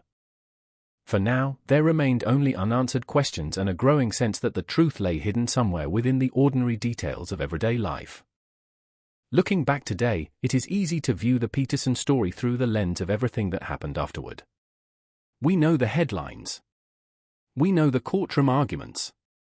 We know the controversy that continues more than 2 decades later. But the people living those final days did not. They were simply moving through December. Planning dinners. Making phone calls. Thinking about Christmas. Waiting for a baby. Perhaps that is why this case continues to resonate so deeply. It reminds us that life can change without warning, that certainty can disappear in the space of a single day, and that even the most familiar lives may contain truths hidden beneath the surface. The story that follows is not merely about a criminal investigation. It is about trust, perception, and the painful difference between what people believe they know and what can ultimately be proven. Before detectives began reconstructing timelines and before attorneys presented competing narratives in court, there was a woman whose future seemed filled with promise. That promise would soon be interrupted by a Christmas Eve that started like any other and ended by setting in motion one of the most debated murder cases in modern American history. In the next chapter, we leave behind the broader portrait of Lacey's life and step into the day that changed everything, where ordinary routines slowly give way to uncertainty, and a quiet December morning begins its transformation into a mystery that would captivate the world. Before the world knew her name, before her photograph appeared on television screens across America, before strangers gathered in candlelight vigils hoping for her return, Laci Peterson was simply a person living an ordinary life filled with ordinary dreams. That is the part of her story that can sometimes become lost beneath the weight of the investigation.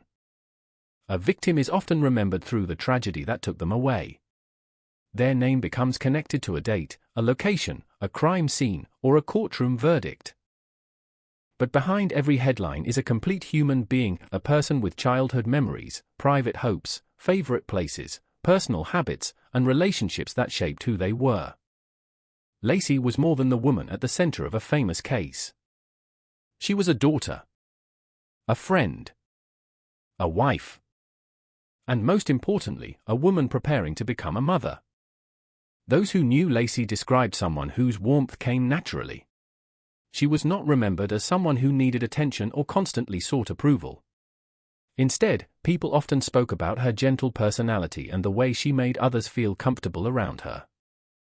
She had a presence that could make ordinary moments feel meaningful. There are people who enter a room and immediately try to become the focus. Laci was remembered differently. She was someone who made the people around her feel seen.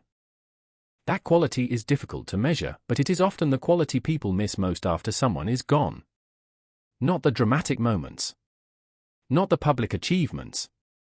The small, everyday interactions. A familiar laugh. A casual conversation. A simple routine that once seemed too ordinary to remember. Until it disappears. Like many people, Laci's identity was built from countless small experiences rather than one defining moment. Her childhood shaped her understanding of family. Her friendships revealed the kind of person she valued. Her relationships influenced the woman she would eventually become.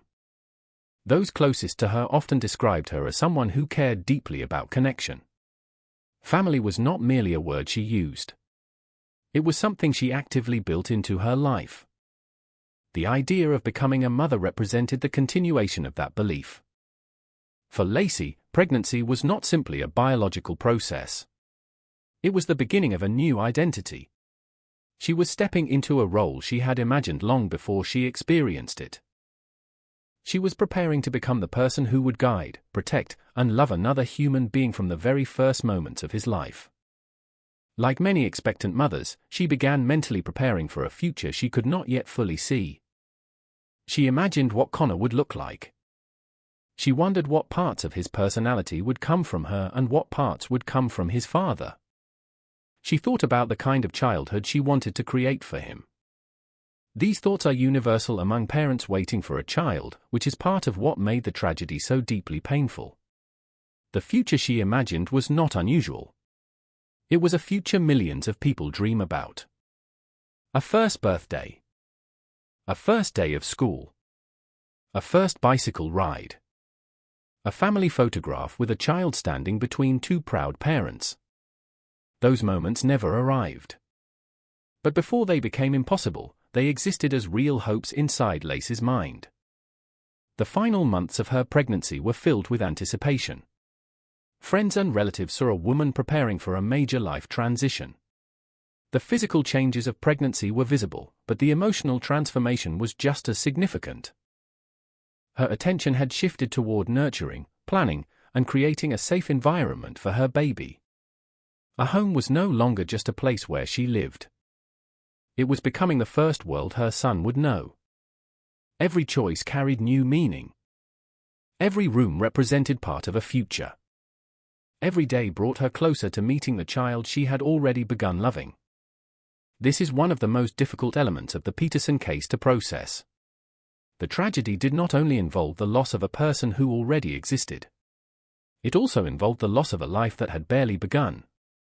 Connor was not simply a detail in an investigation. He represented an entire future that vanished before it had the chance to unfold. For Lacey's family, the grief was therefore layered. They were mourning a daughter. They were mourning a mother. They were mourning a grandson they had already welcomed emotionally into their lives. The pain of losing someone is often connected to memories of the past. But in this case, there was also grief for the future, the experiences that would never happen, the moments that would never be created. The absence was not only what had been taken away. It was everything that would never exist. As investigators later attempted to understand Lacey's final days, they relied heavily on the memories of those who knew her best. Friends and family became the voices that preserved the person behind the headlines. They described her personality, her hopes, and the life she was building. Their stories served an important purpose. They reminded the world that before there was a mystery, there was a woman. A woman who laughed. A woman who loved. A woman who looked toward the future with excitement. True crime stories often become focused on the actions of the person accused. The investigation naturally moves toward evidence, motives, timelines, and courtroom arguments. Those elements are necessary to understand what happened and how justice is pursued. But remembering the victim requires something different. It requires slowing down. It requires looking beyond the crime. It requires asking who this person was before the world knew them through tragedy. For Lacey Peterson, the answer was found in the relationships she built and the dreams she carried. She was someone entering one of the most transformative periods of her life.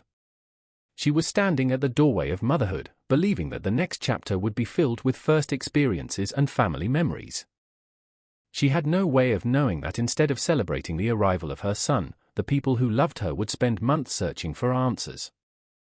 She could not know that her photographs would become symbols of a case discussed for decades. She could not know that strangers would debate the final moments of her life. She only knew the life she was living. A life centered around family. A life filled with expectation.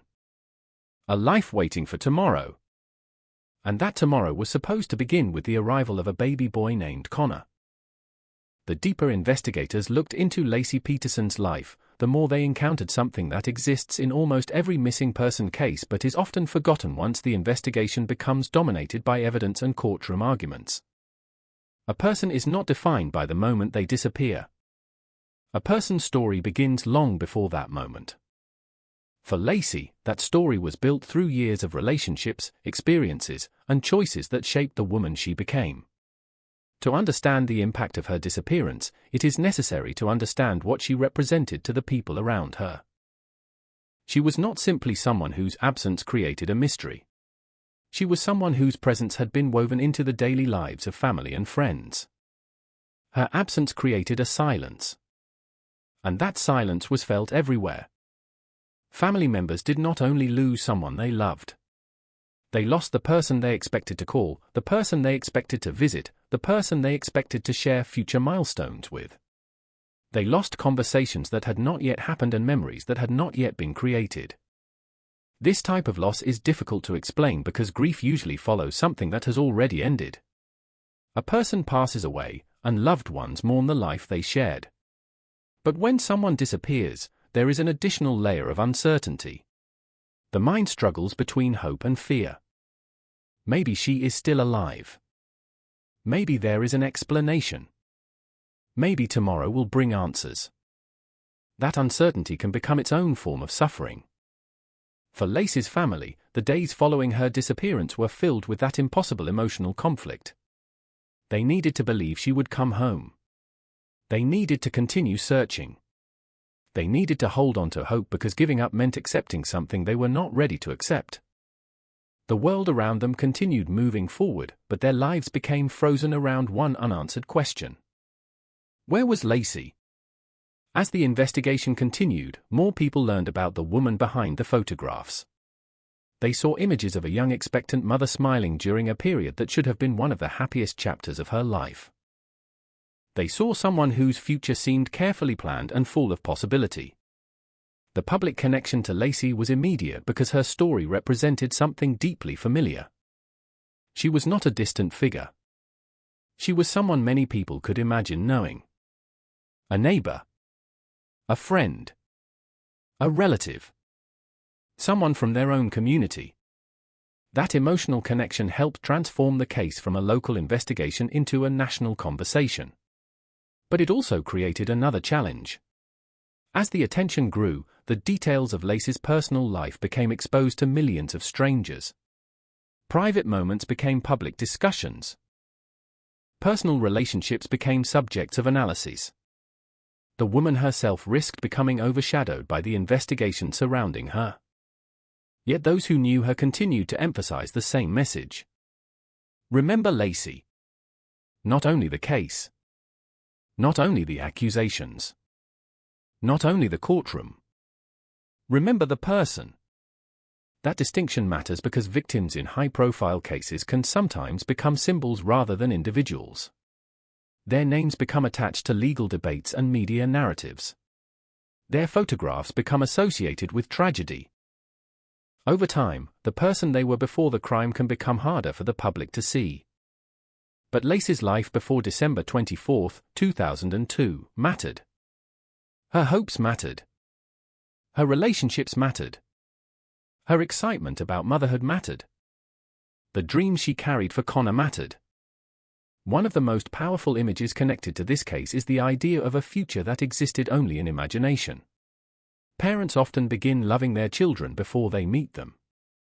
They imagine conversations, personalities, and shared experiences. They build an emotional connection to someone who has not yet entered the world. Lacey had already begun that journey. She was preparing not only a nursery, but a new version of herself. Motherhood changes how people view time. The present becomes connected to the future in a completely different way. A decision made today is no longer only about personal preference. It becomes about creating stability for someone else. The meals prepared. The home organized. The routines established. All of these ordinary actions become expressions of care. They are small acts of love directed toward a future person. For Lacey, Connor represented that future. She was not simply waiting for a baby to arrive. She was waiting to meet her son. That is what makes the loss of Connor such a central emotional element of this story. The tragedy involved not only a mother who disappeared, but a child who never had the chance to experience the world his family had imagined for him. Grandparents who expected to hold him never did. Relatives who expected to watch him grow never could. A family tree lost a branch before it had the chance to extend. These losses cannot be measured only through evidence or legal terminology. A courtroom can determine responsibility. A verdict can establish guilt or innocence under the law. But no verdict can restore the birthdays, holidays, and ordinary family moments that were taken away. That reality remained at the heart of the case. Behind every piece of evidence was a person. Behind every courtroom argument was a family. Behind every headline was a life that had once been full of ordinary hopes. As the investigation moved forward, the public would begin learning more about the circumstances surrounding Lacey's disappearance. New information would challenge the original image of a perfect suburban marriage. questions would emerge about hidden aspects of Scott Peterson's life. Investigators would begin examining details that had not been visible before. But before the mystery took over the story, there was a woman who deserved to be remembered on her own terms. Lacey Peterson was someone who looked forward to the future. She was someone preparing to welcome a child. She was someone whose final weeks were filled with the anticipation of a new beginning. The tragedy of her death is not only found in how her life ended. It is also found in how much life remained ahead of her. Every person carries unwritten chapters. Plans they have not completed. Conversations they have not had. Moments they believe are waiting somewhere in the future. Lacey had many unwritten chapters. Connor had an entire lifetime that never began. And that is why, even decades later, the case continues to capture attention. Beneath the investigation, beneath the arguments, beneath the questions of evidence and justice, remains the story of a mother and her unborn child whose future disappeared before it could become reality. The next part of this story would move away from who Lacey was and toward the day everything changed, the final known hours before her disappearance, the timeline that investigators would spend years examining, and the event that transformed a quiet Christmas season into a national tragedy. As the world would later focus on the mystery surrounding her disappearance, it is important to remember that Lacey Peterson's story was never only about the day she vanished. The most meaningful parts of her life existed in the years before that moment, in the ordinary experiences that shaped her, and in the relationships that gave her identity. A person's life is not measured by how the world remembers their final day. It is measured by the moments that came before. The conversations. The friendships. The dreams. The small routines that, at the time, seemed too ordinary to deserve attention. Those were the moments that made Lacey who she was. To her family and friends, she was not a headline. She was not a photograph shown during news reports. She was not the center of a criminal investigation. She was a real person whose absence left a space that could never be filled. The painful reality of losing someone is often found in the smallest reminders. A favorite place at the dinner table. A familiar voice missing from a phone call. A holiday tradition that suddenly feels incomplete. A memory that appears unexpectedly and brings both comfort and pain at the same time. For the people closest to Lacey, those reminders existed everywhere. Christmas was supposed to be a celebration of family. It was supposed to represent a final holiday before a new member joined their lives. Instead, it became permanently connected to uncertainty and loss. The decorations that once represented happiness became reminders of the day everything changed. The gifts prepared during that season became symbols of a future that would never happen. The excitement surrounding Connor's arrival became replaced by grief for a child his family never had the chance to hold. This contrast is one of the most devastating elements of the case. The same event that should have marked the beginning of a joyful new chapter became the beginning of years of questions and pain. Yet even in tragedy, Lacey's family continued to preserve the person she was. They spoke about her personality. They remembered her kindness. They shared stories that existed long before cameras arrived outside their home. Those memories served as a reminder that victims deserve to be known beyond the circumstances of their deaths. In many ways, that is one of the greatest responsibilities of telling true crime stories. The crime itself may be what attracts attention, but the victim's humanity must remain at the center. A murder investigation is ultimately about evidence and justice, but before it becomes a legal matter, it is a human tragedy. There was a woman whose future was taken away. There was a baby whose life never began. There were families whose worlds were permanently altered. The investigation that followed would eventually focus heavily on timelines, physical evidence, witness statements, and competing theories. Attorneys would spend years arguing over what could be proven and what remained uncertain. Experts would analyze details that most people would never have noticed. But no investigation begins with evidence. It begins with a person. And that person was Lacey. A woman who had spent years building relationships. A woman who was preparing for motherhood. A woman who believed she was standing at the beginning of her greatest chapter. There is something deeply human about the way people prepare for a child. Parents often imagine a future they cannot guarantee. They picture moments that have not happened yet.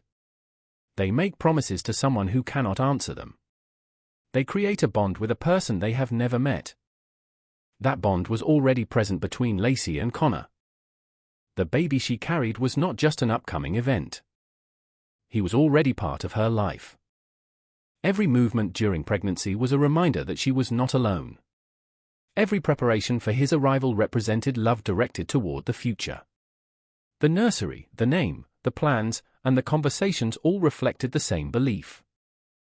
Someone new was about to join the family.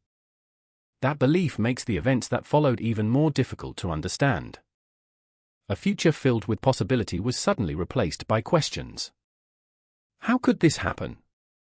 Why did it happen? Who was responsible? Those questions would eventually dominate public discussion. But before the world searched for answers, it first searched for Lacey. Communities across California joined together in the hope that she would be found. Volunteers walked through neighborhoods and open areas.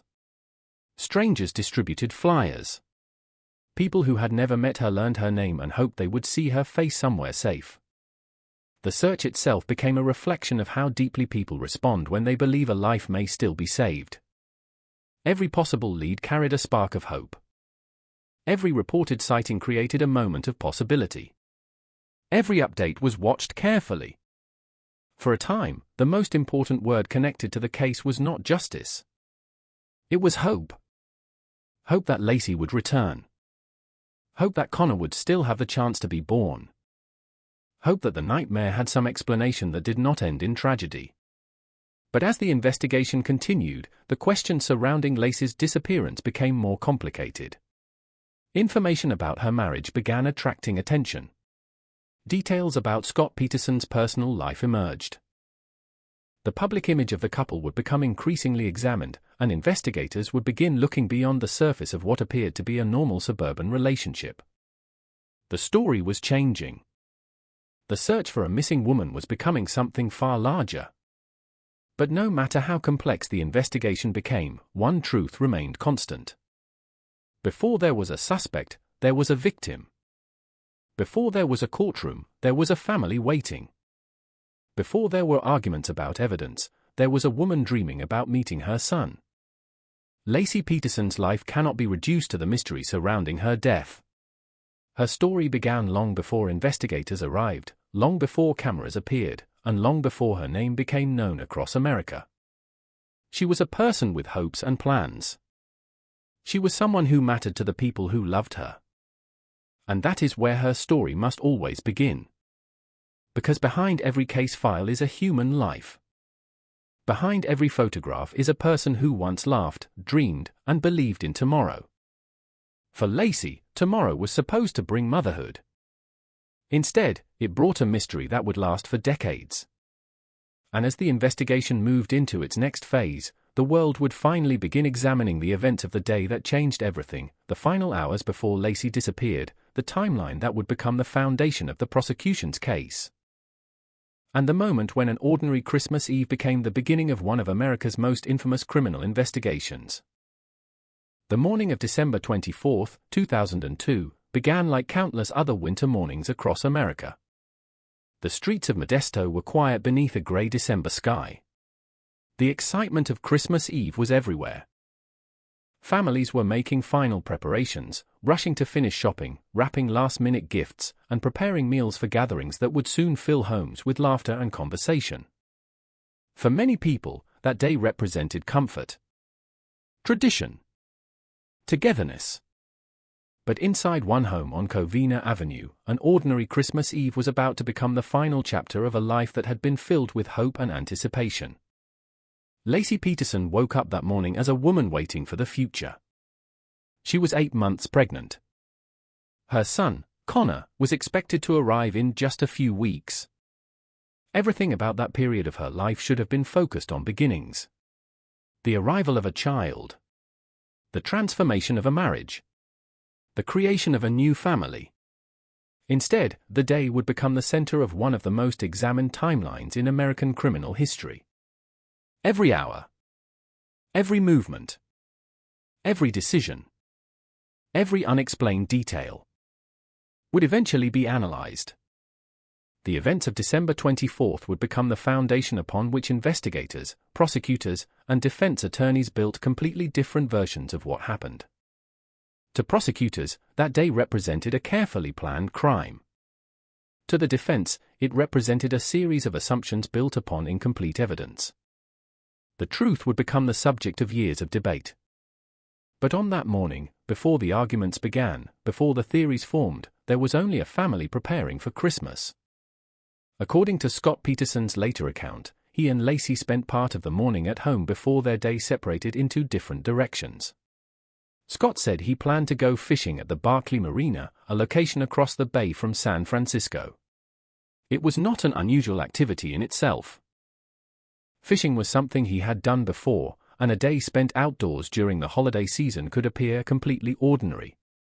But after Lacey disappeared, every detail surrounding that trip would be questioned. Why did he choose that location? Why did he go there that day?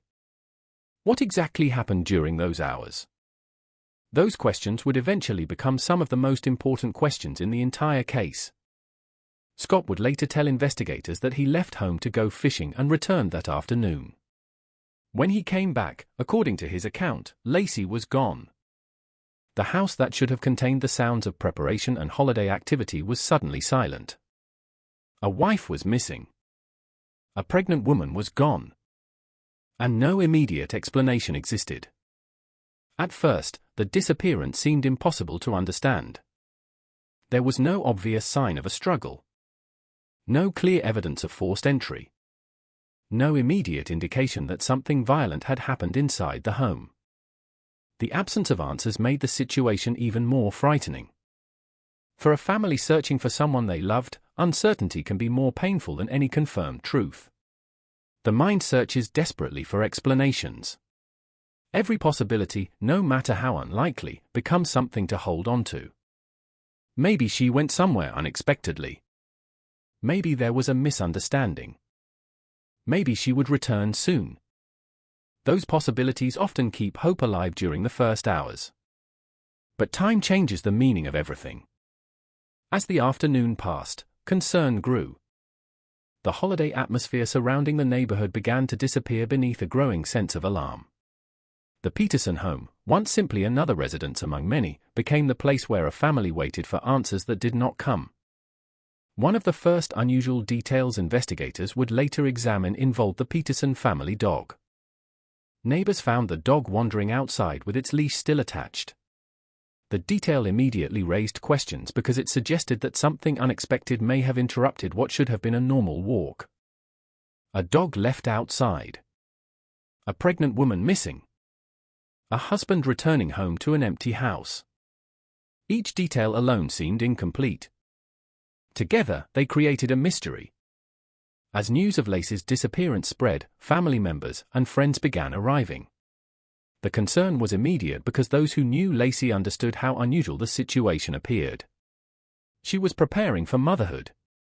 She had plans. She had relationships. She had a life centered around the future. Disappearing without explanation did not fit the person they knew. The search began quickly.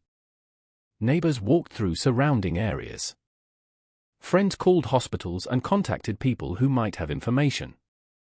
Family members hoped for any sign that Lacey was safe. At that moment, they were not thinking about a criminal trial. They were not thinking about suspects. They were thinking about bringing her home. The first hours of a missing person investigation often carry a unique emotional intensity. Every minute feels valuable. Every possibility must be explored. Investigators must move quickly while resisting the pressure to jump to conclusions. A person could be anywhere. A person could still be alive. Every lead matters. But the Peterson case would soon become more complicated because the person closest to Lacey, the person expected to provide the most answers, would also become the focus of increasing attention. Scott Peterson. At first, he appeared to be a grieving husband searching for his missing wife.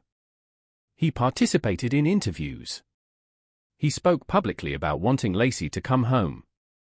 He appeared before cameras asking for information. But as investigators examined the circumstances surrounding the disappearance, they began noticing details that raised questions. Questions about his behavior. Questions about his statements. Questions about information that had not yet been revealed. The image of a husband desperately searching for his pregnant wife would gradually become more complicated. But before suspicion shifted toward Scott, the initial priority remained finding Lacey. The community refused to accept that she might never return. Search parties expanded. Flyers spread throughout the area. Volunteers joined the effort. Her photograph became familiar to strangers who had never met her but wanted to help. A woman who had been preparing for Christmas morning became the subject of a massive search operation. And somewhere in the middle of the desperate search was a painful reality. The longer Lacey remained missing, the more the hope that she would simply walk through the door began to weaken. The family that had been waiting for a Christmas miracle was now facing something far more terrifying. A mystery. And the first pieces of that mystery had begun falling into place on a single morning when everything still appeared normal. December 24, 2002. A day that started with holiday expectations. A day that ended with a question no one could answer. Where was Lacey Peterson? As the first night arrived without Lacey Peterson, the meaning of Christmas Eve changed completely for everyone who loved her. The holiday that was supposed to bring warmth and celebration became a night filled with unanswered questions. Instead of gathering around a dinner table, family members searched for information. Instead of discussing gifts and traditions, conversations centered on phone calls, possible sightings, and any detail that might explain where she had gone. The house that should have been preparing for a baby's arrival became the center of a desperate search. Every room carried a painful reminder. The unfinished plans. The baby preparations. The life that was supposed to continue. The silence inside the home seemed to contradict everything that had been expected only hours earlier. A pregnant woman close to giving birth does not simply disappear from her own life without leaving behind a trail of questions. For investigators, that question became the first and most important challenge. What happened between the moment Lacey was last known to be at home and the moment everyone realized she was gone?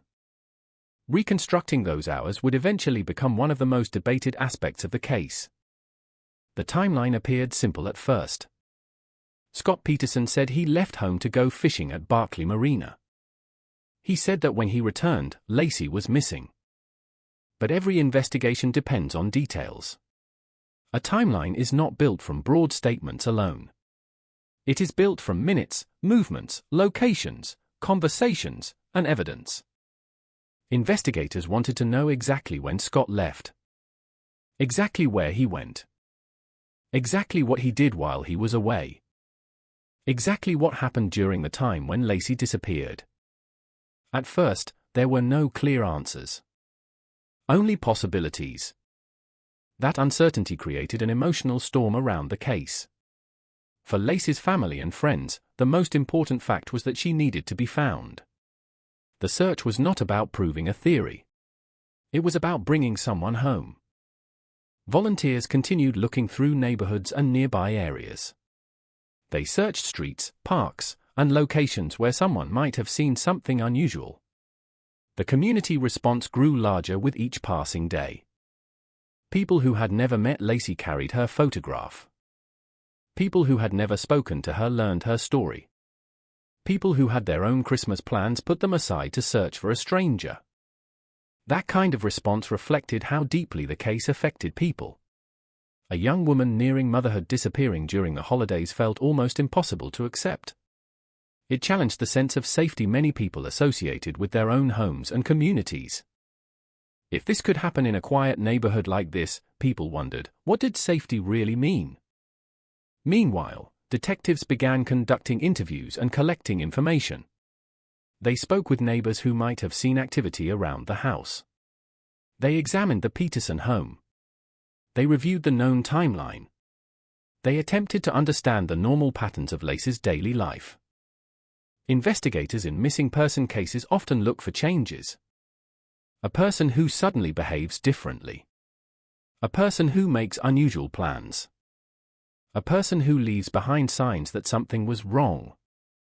But Lacey's life appeared focused on the future. She was preparing for Connor's arrival. She had plans. She had expectations.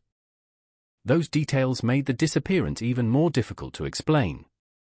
As the investigation continued, attention naturally turned toward the people closest to her. This is standard procedure in missing person cases. Investigators must examine every relationship, every possibility, and every person with access to the victim's life. The people closest to someone are often the ones who can provide the most information. They are also the people investigators must examine most carefully. Scott Peterson became an important figure in the investigation almost immediately. As Lacey's husband, he was both a key witness and the person with the most direct connection to her disappearance. He knew her routines. He knew her plans. He knew what she had done that day. His statements would become a central part of understanding the timeline. But as investigators continued looking into the case, they began discovering information that would dramatically change how the public viewed the Peterson marriage. Details that had existed before Lacey disappeared. Details that, at first, were known only to a small number of people. One of those details involved another woman. Amber Fry. The discovery of this relationship would become one of the most significant turning points in the investigation. It would introduce questions about Scott Peterson's personal life, his honesty, and his possible motivations. But before those revelations changed the direction of the case, the search for Lacey continued.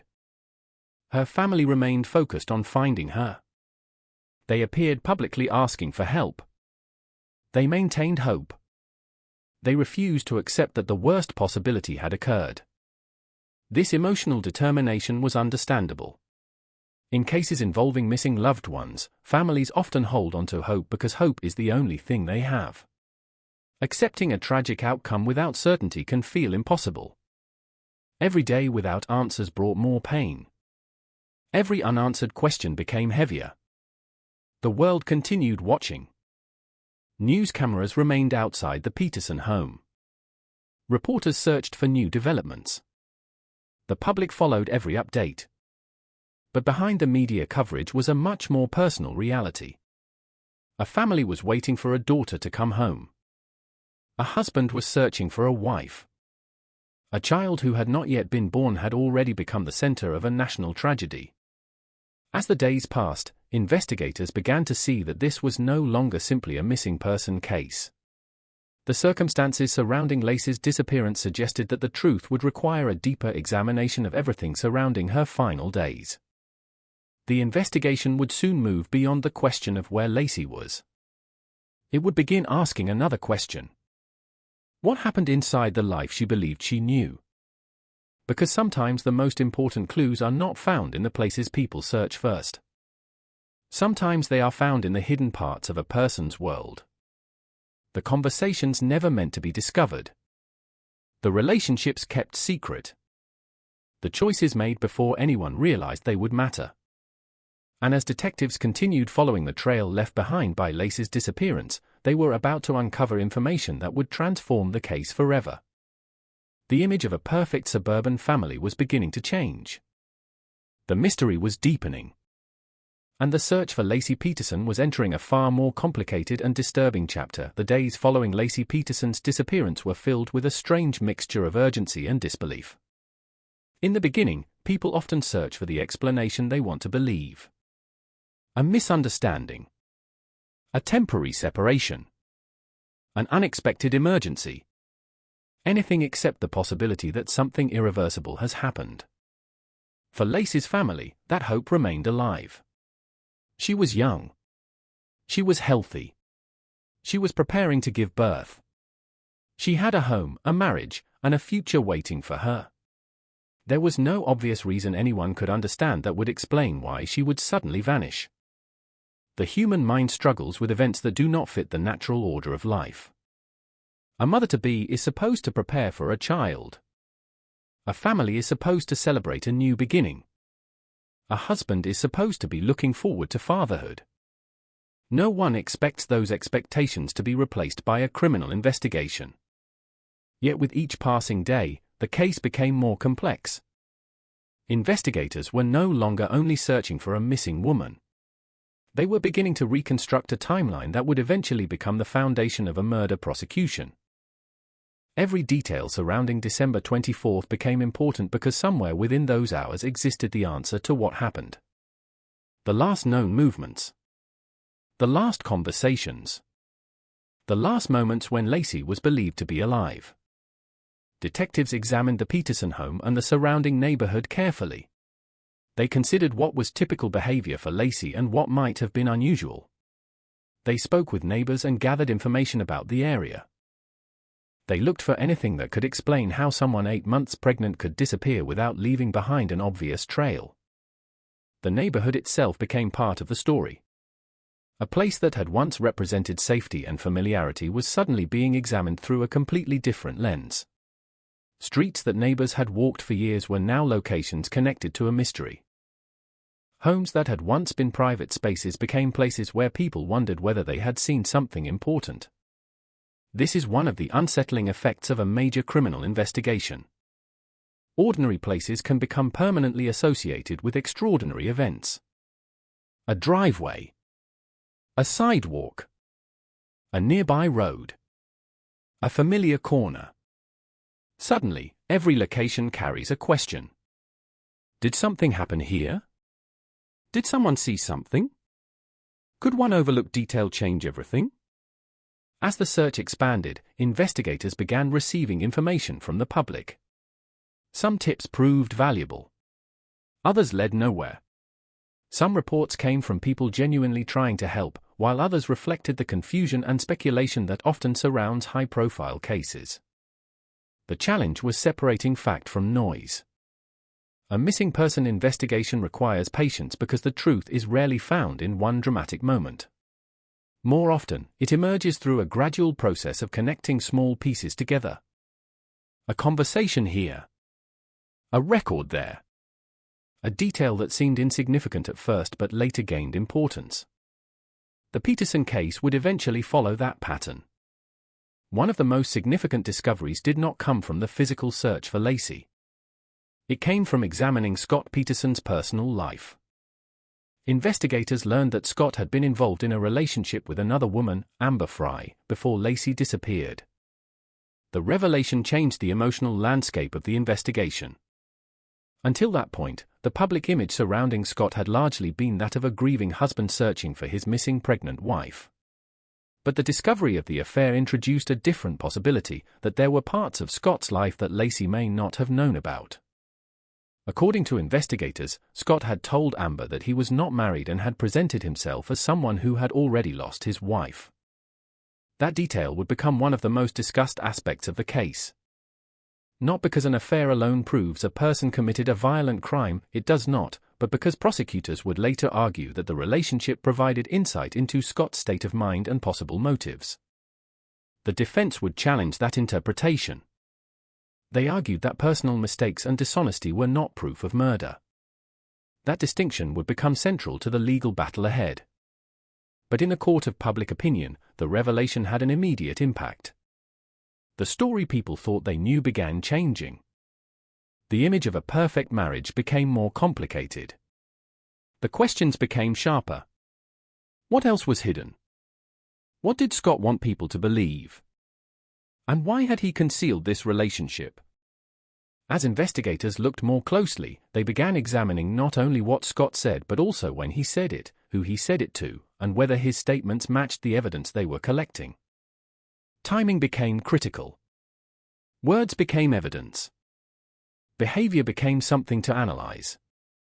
In criminal investigations, investigators often look for a person's actions after an event because those actions can sometimes reveal important information.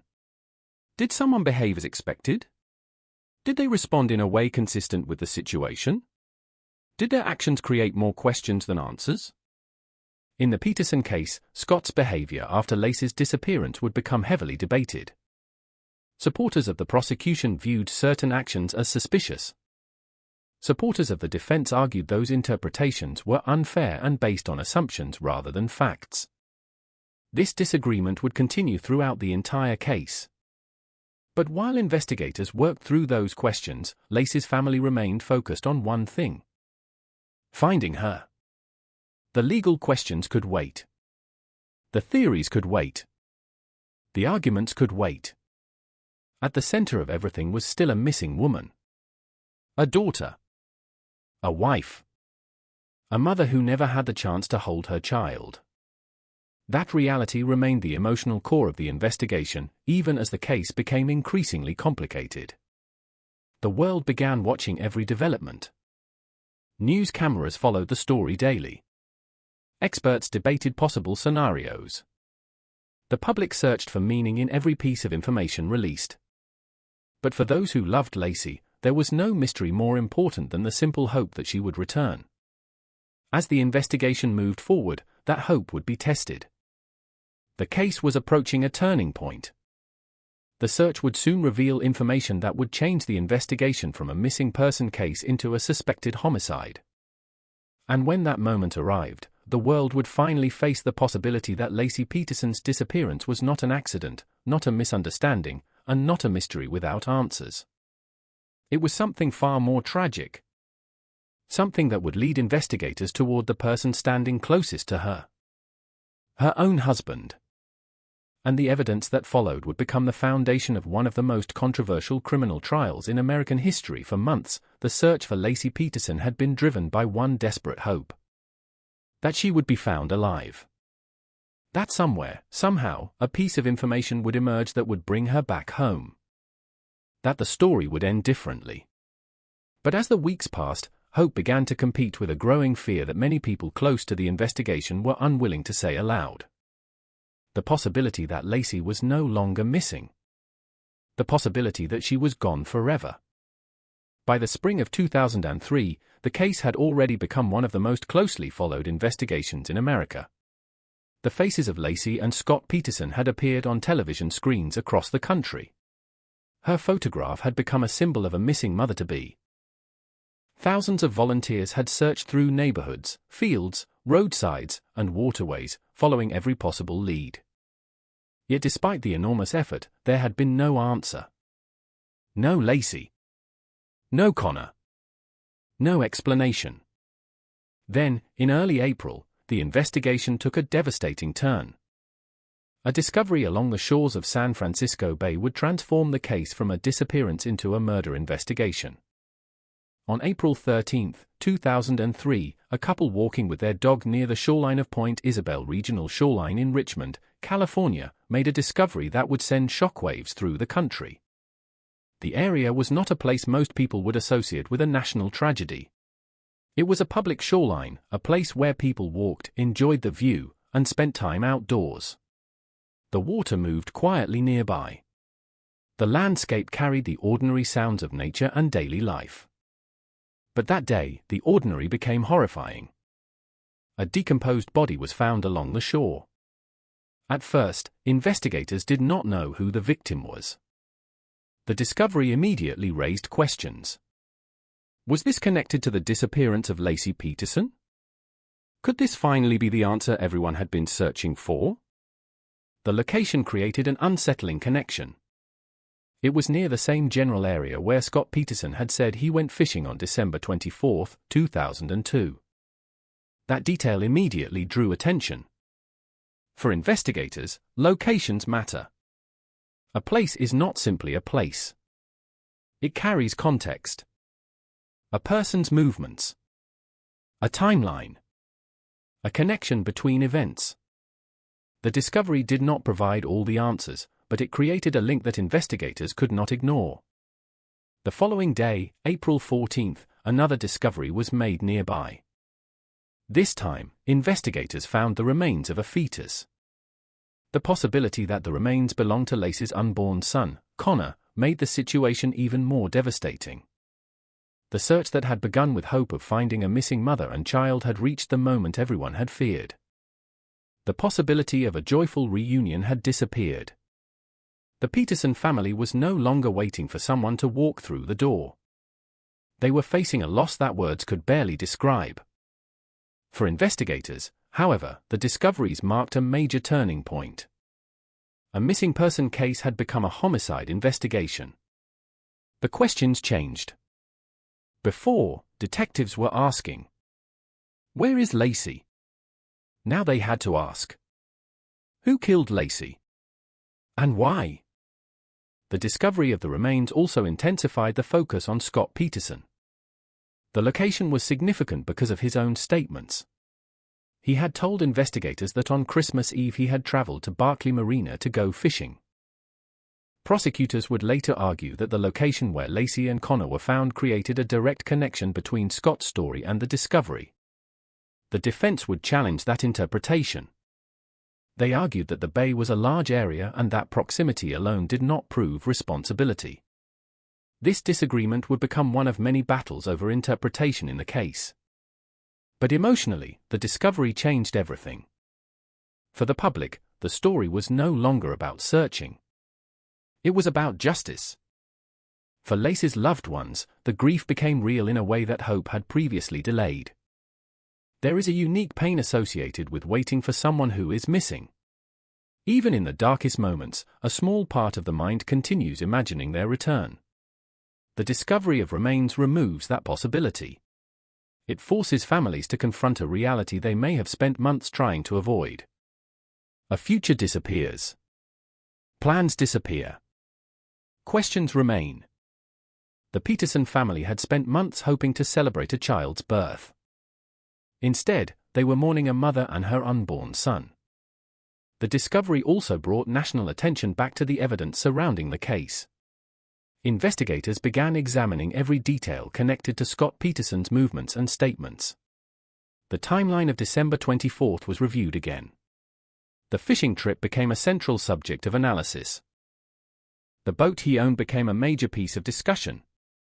Every decision Scott had made before and after Lacey disappeared was now viewed through a different perspective. The investigation moved rapidly.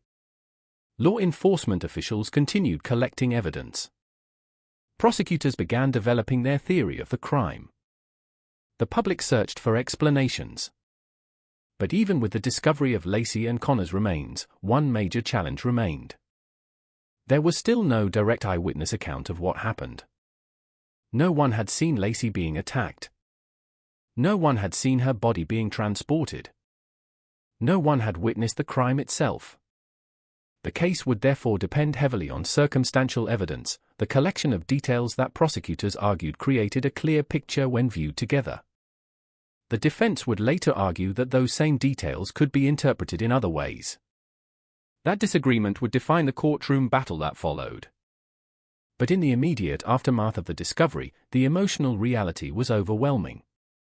A search that began with thousands of people looking for a missing woman had ended with a community grieving her death. The Christmas season that once represented hope had become permanently connected to tragedy. The baby who was supposed to enter the world became remembered as a child who never had the chance. And Lacey Peterson, a woman who had once been known only by those closest to her, became forever remembered as the center of one of America's most controversial criminal cases. The shoreline where her remains were found would become a critical location in the investigation. The timeline surrounding her disappearance would be examined again and again. The evidence would be debated for years. But before the courtroom arguments, before the verdict, before the appeals, there was one undeniable moment. A family received the answer they had feared. Lacey was not coming home. And the search for a missing woman had become a search for justice.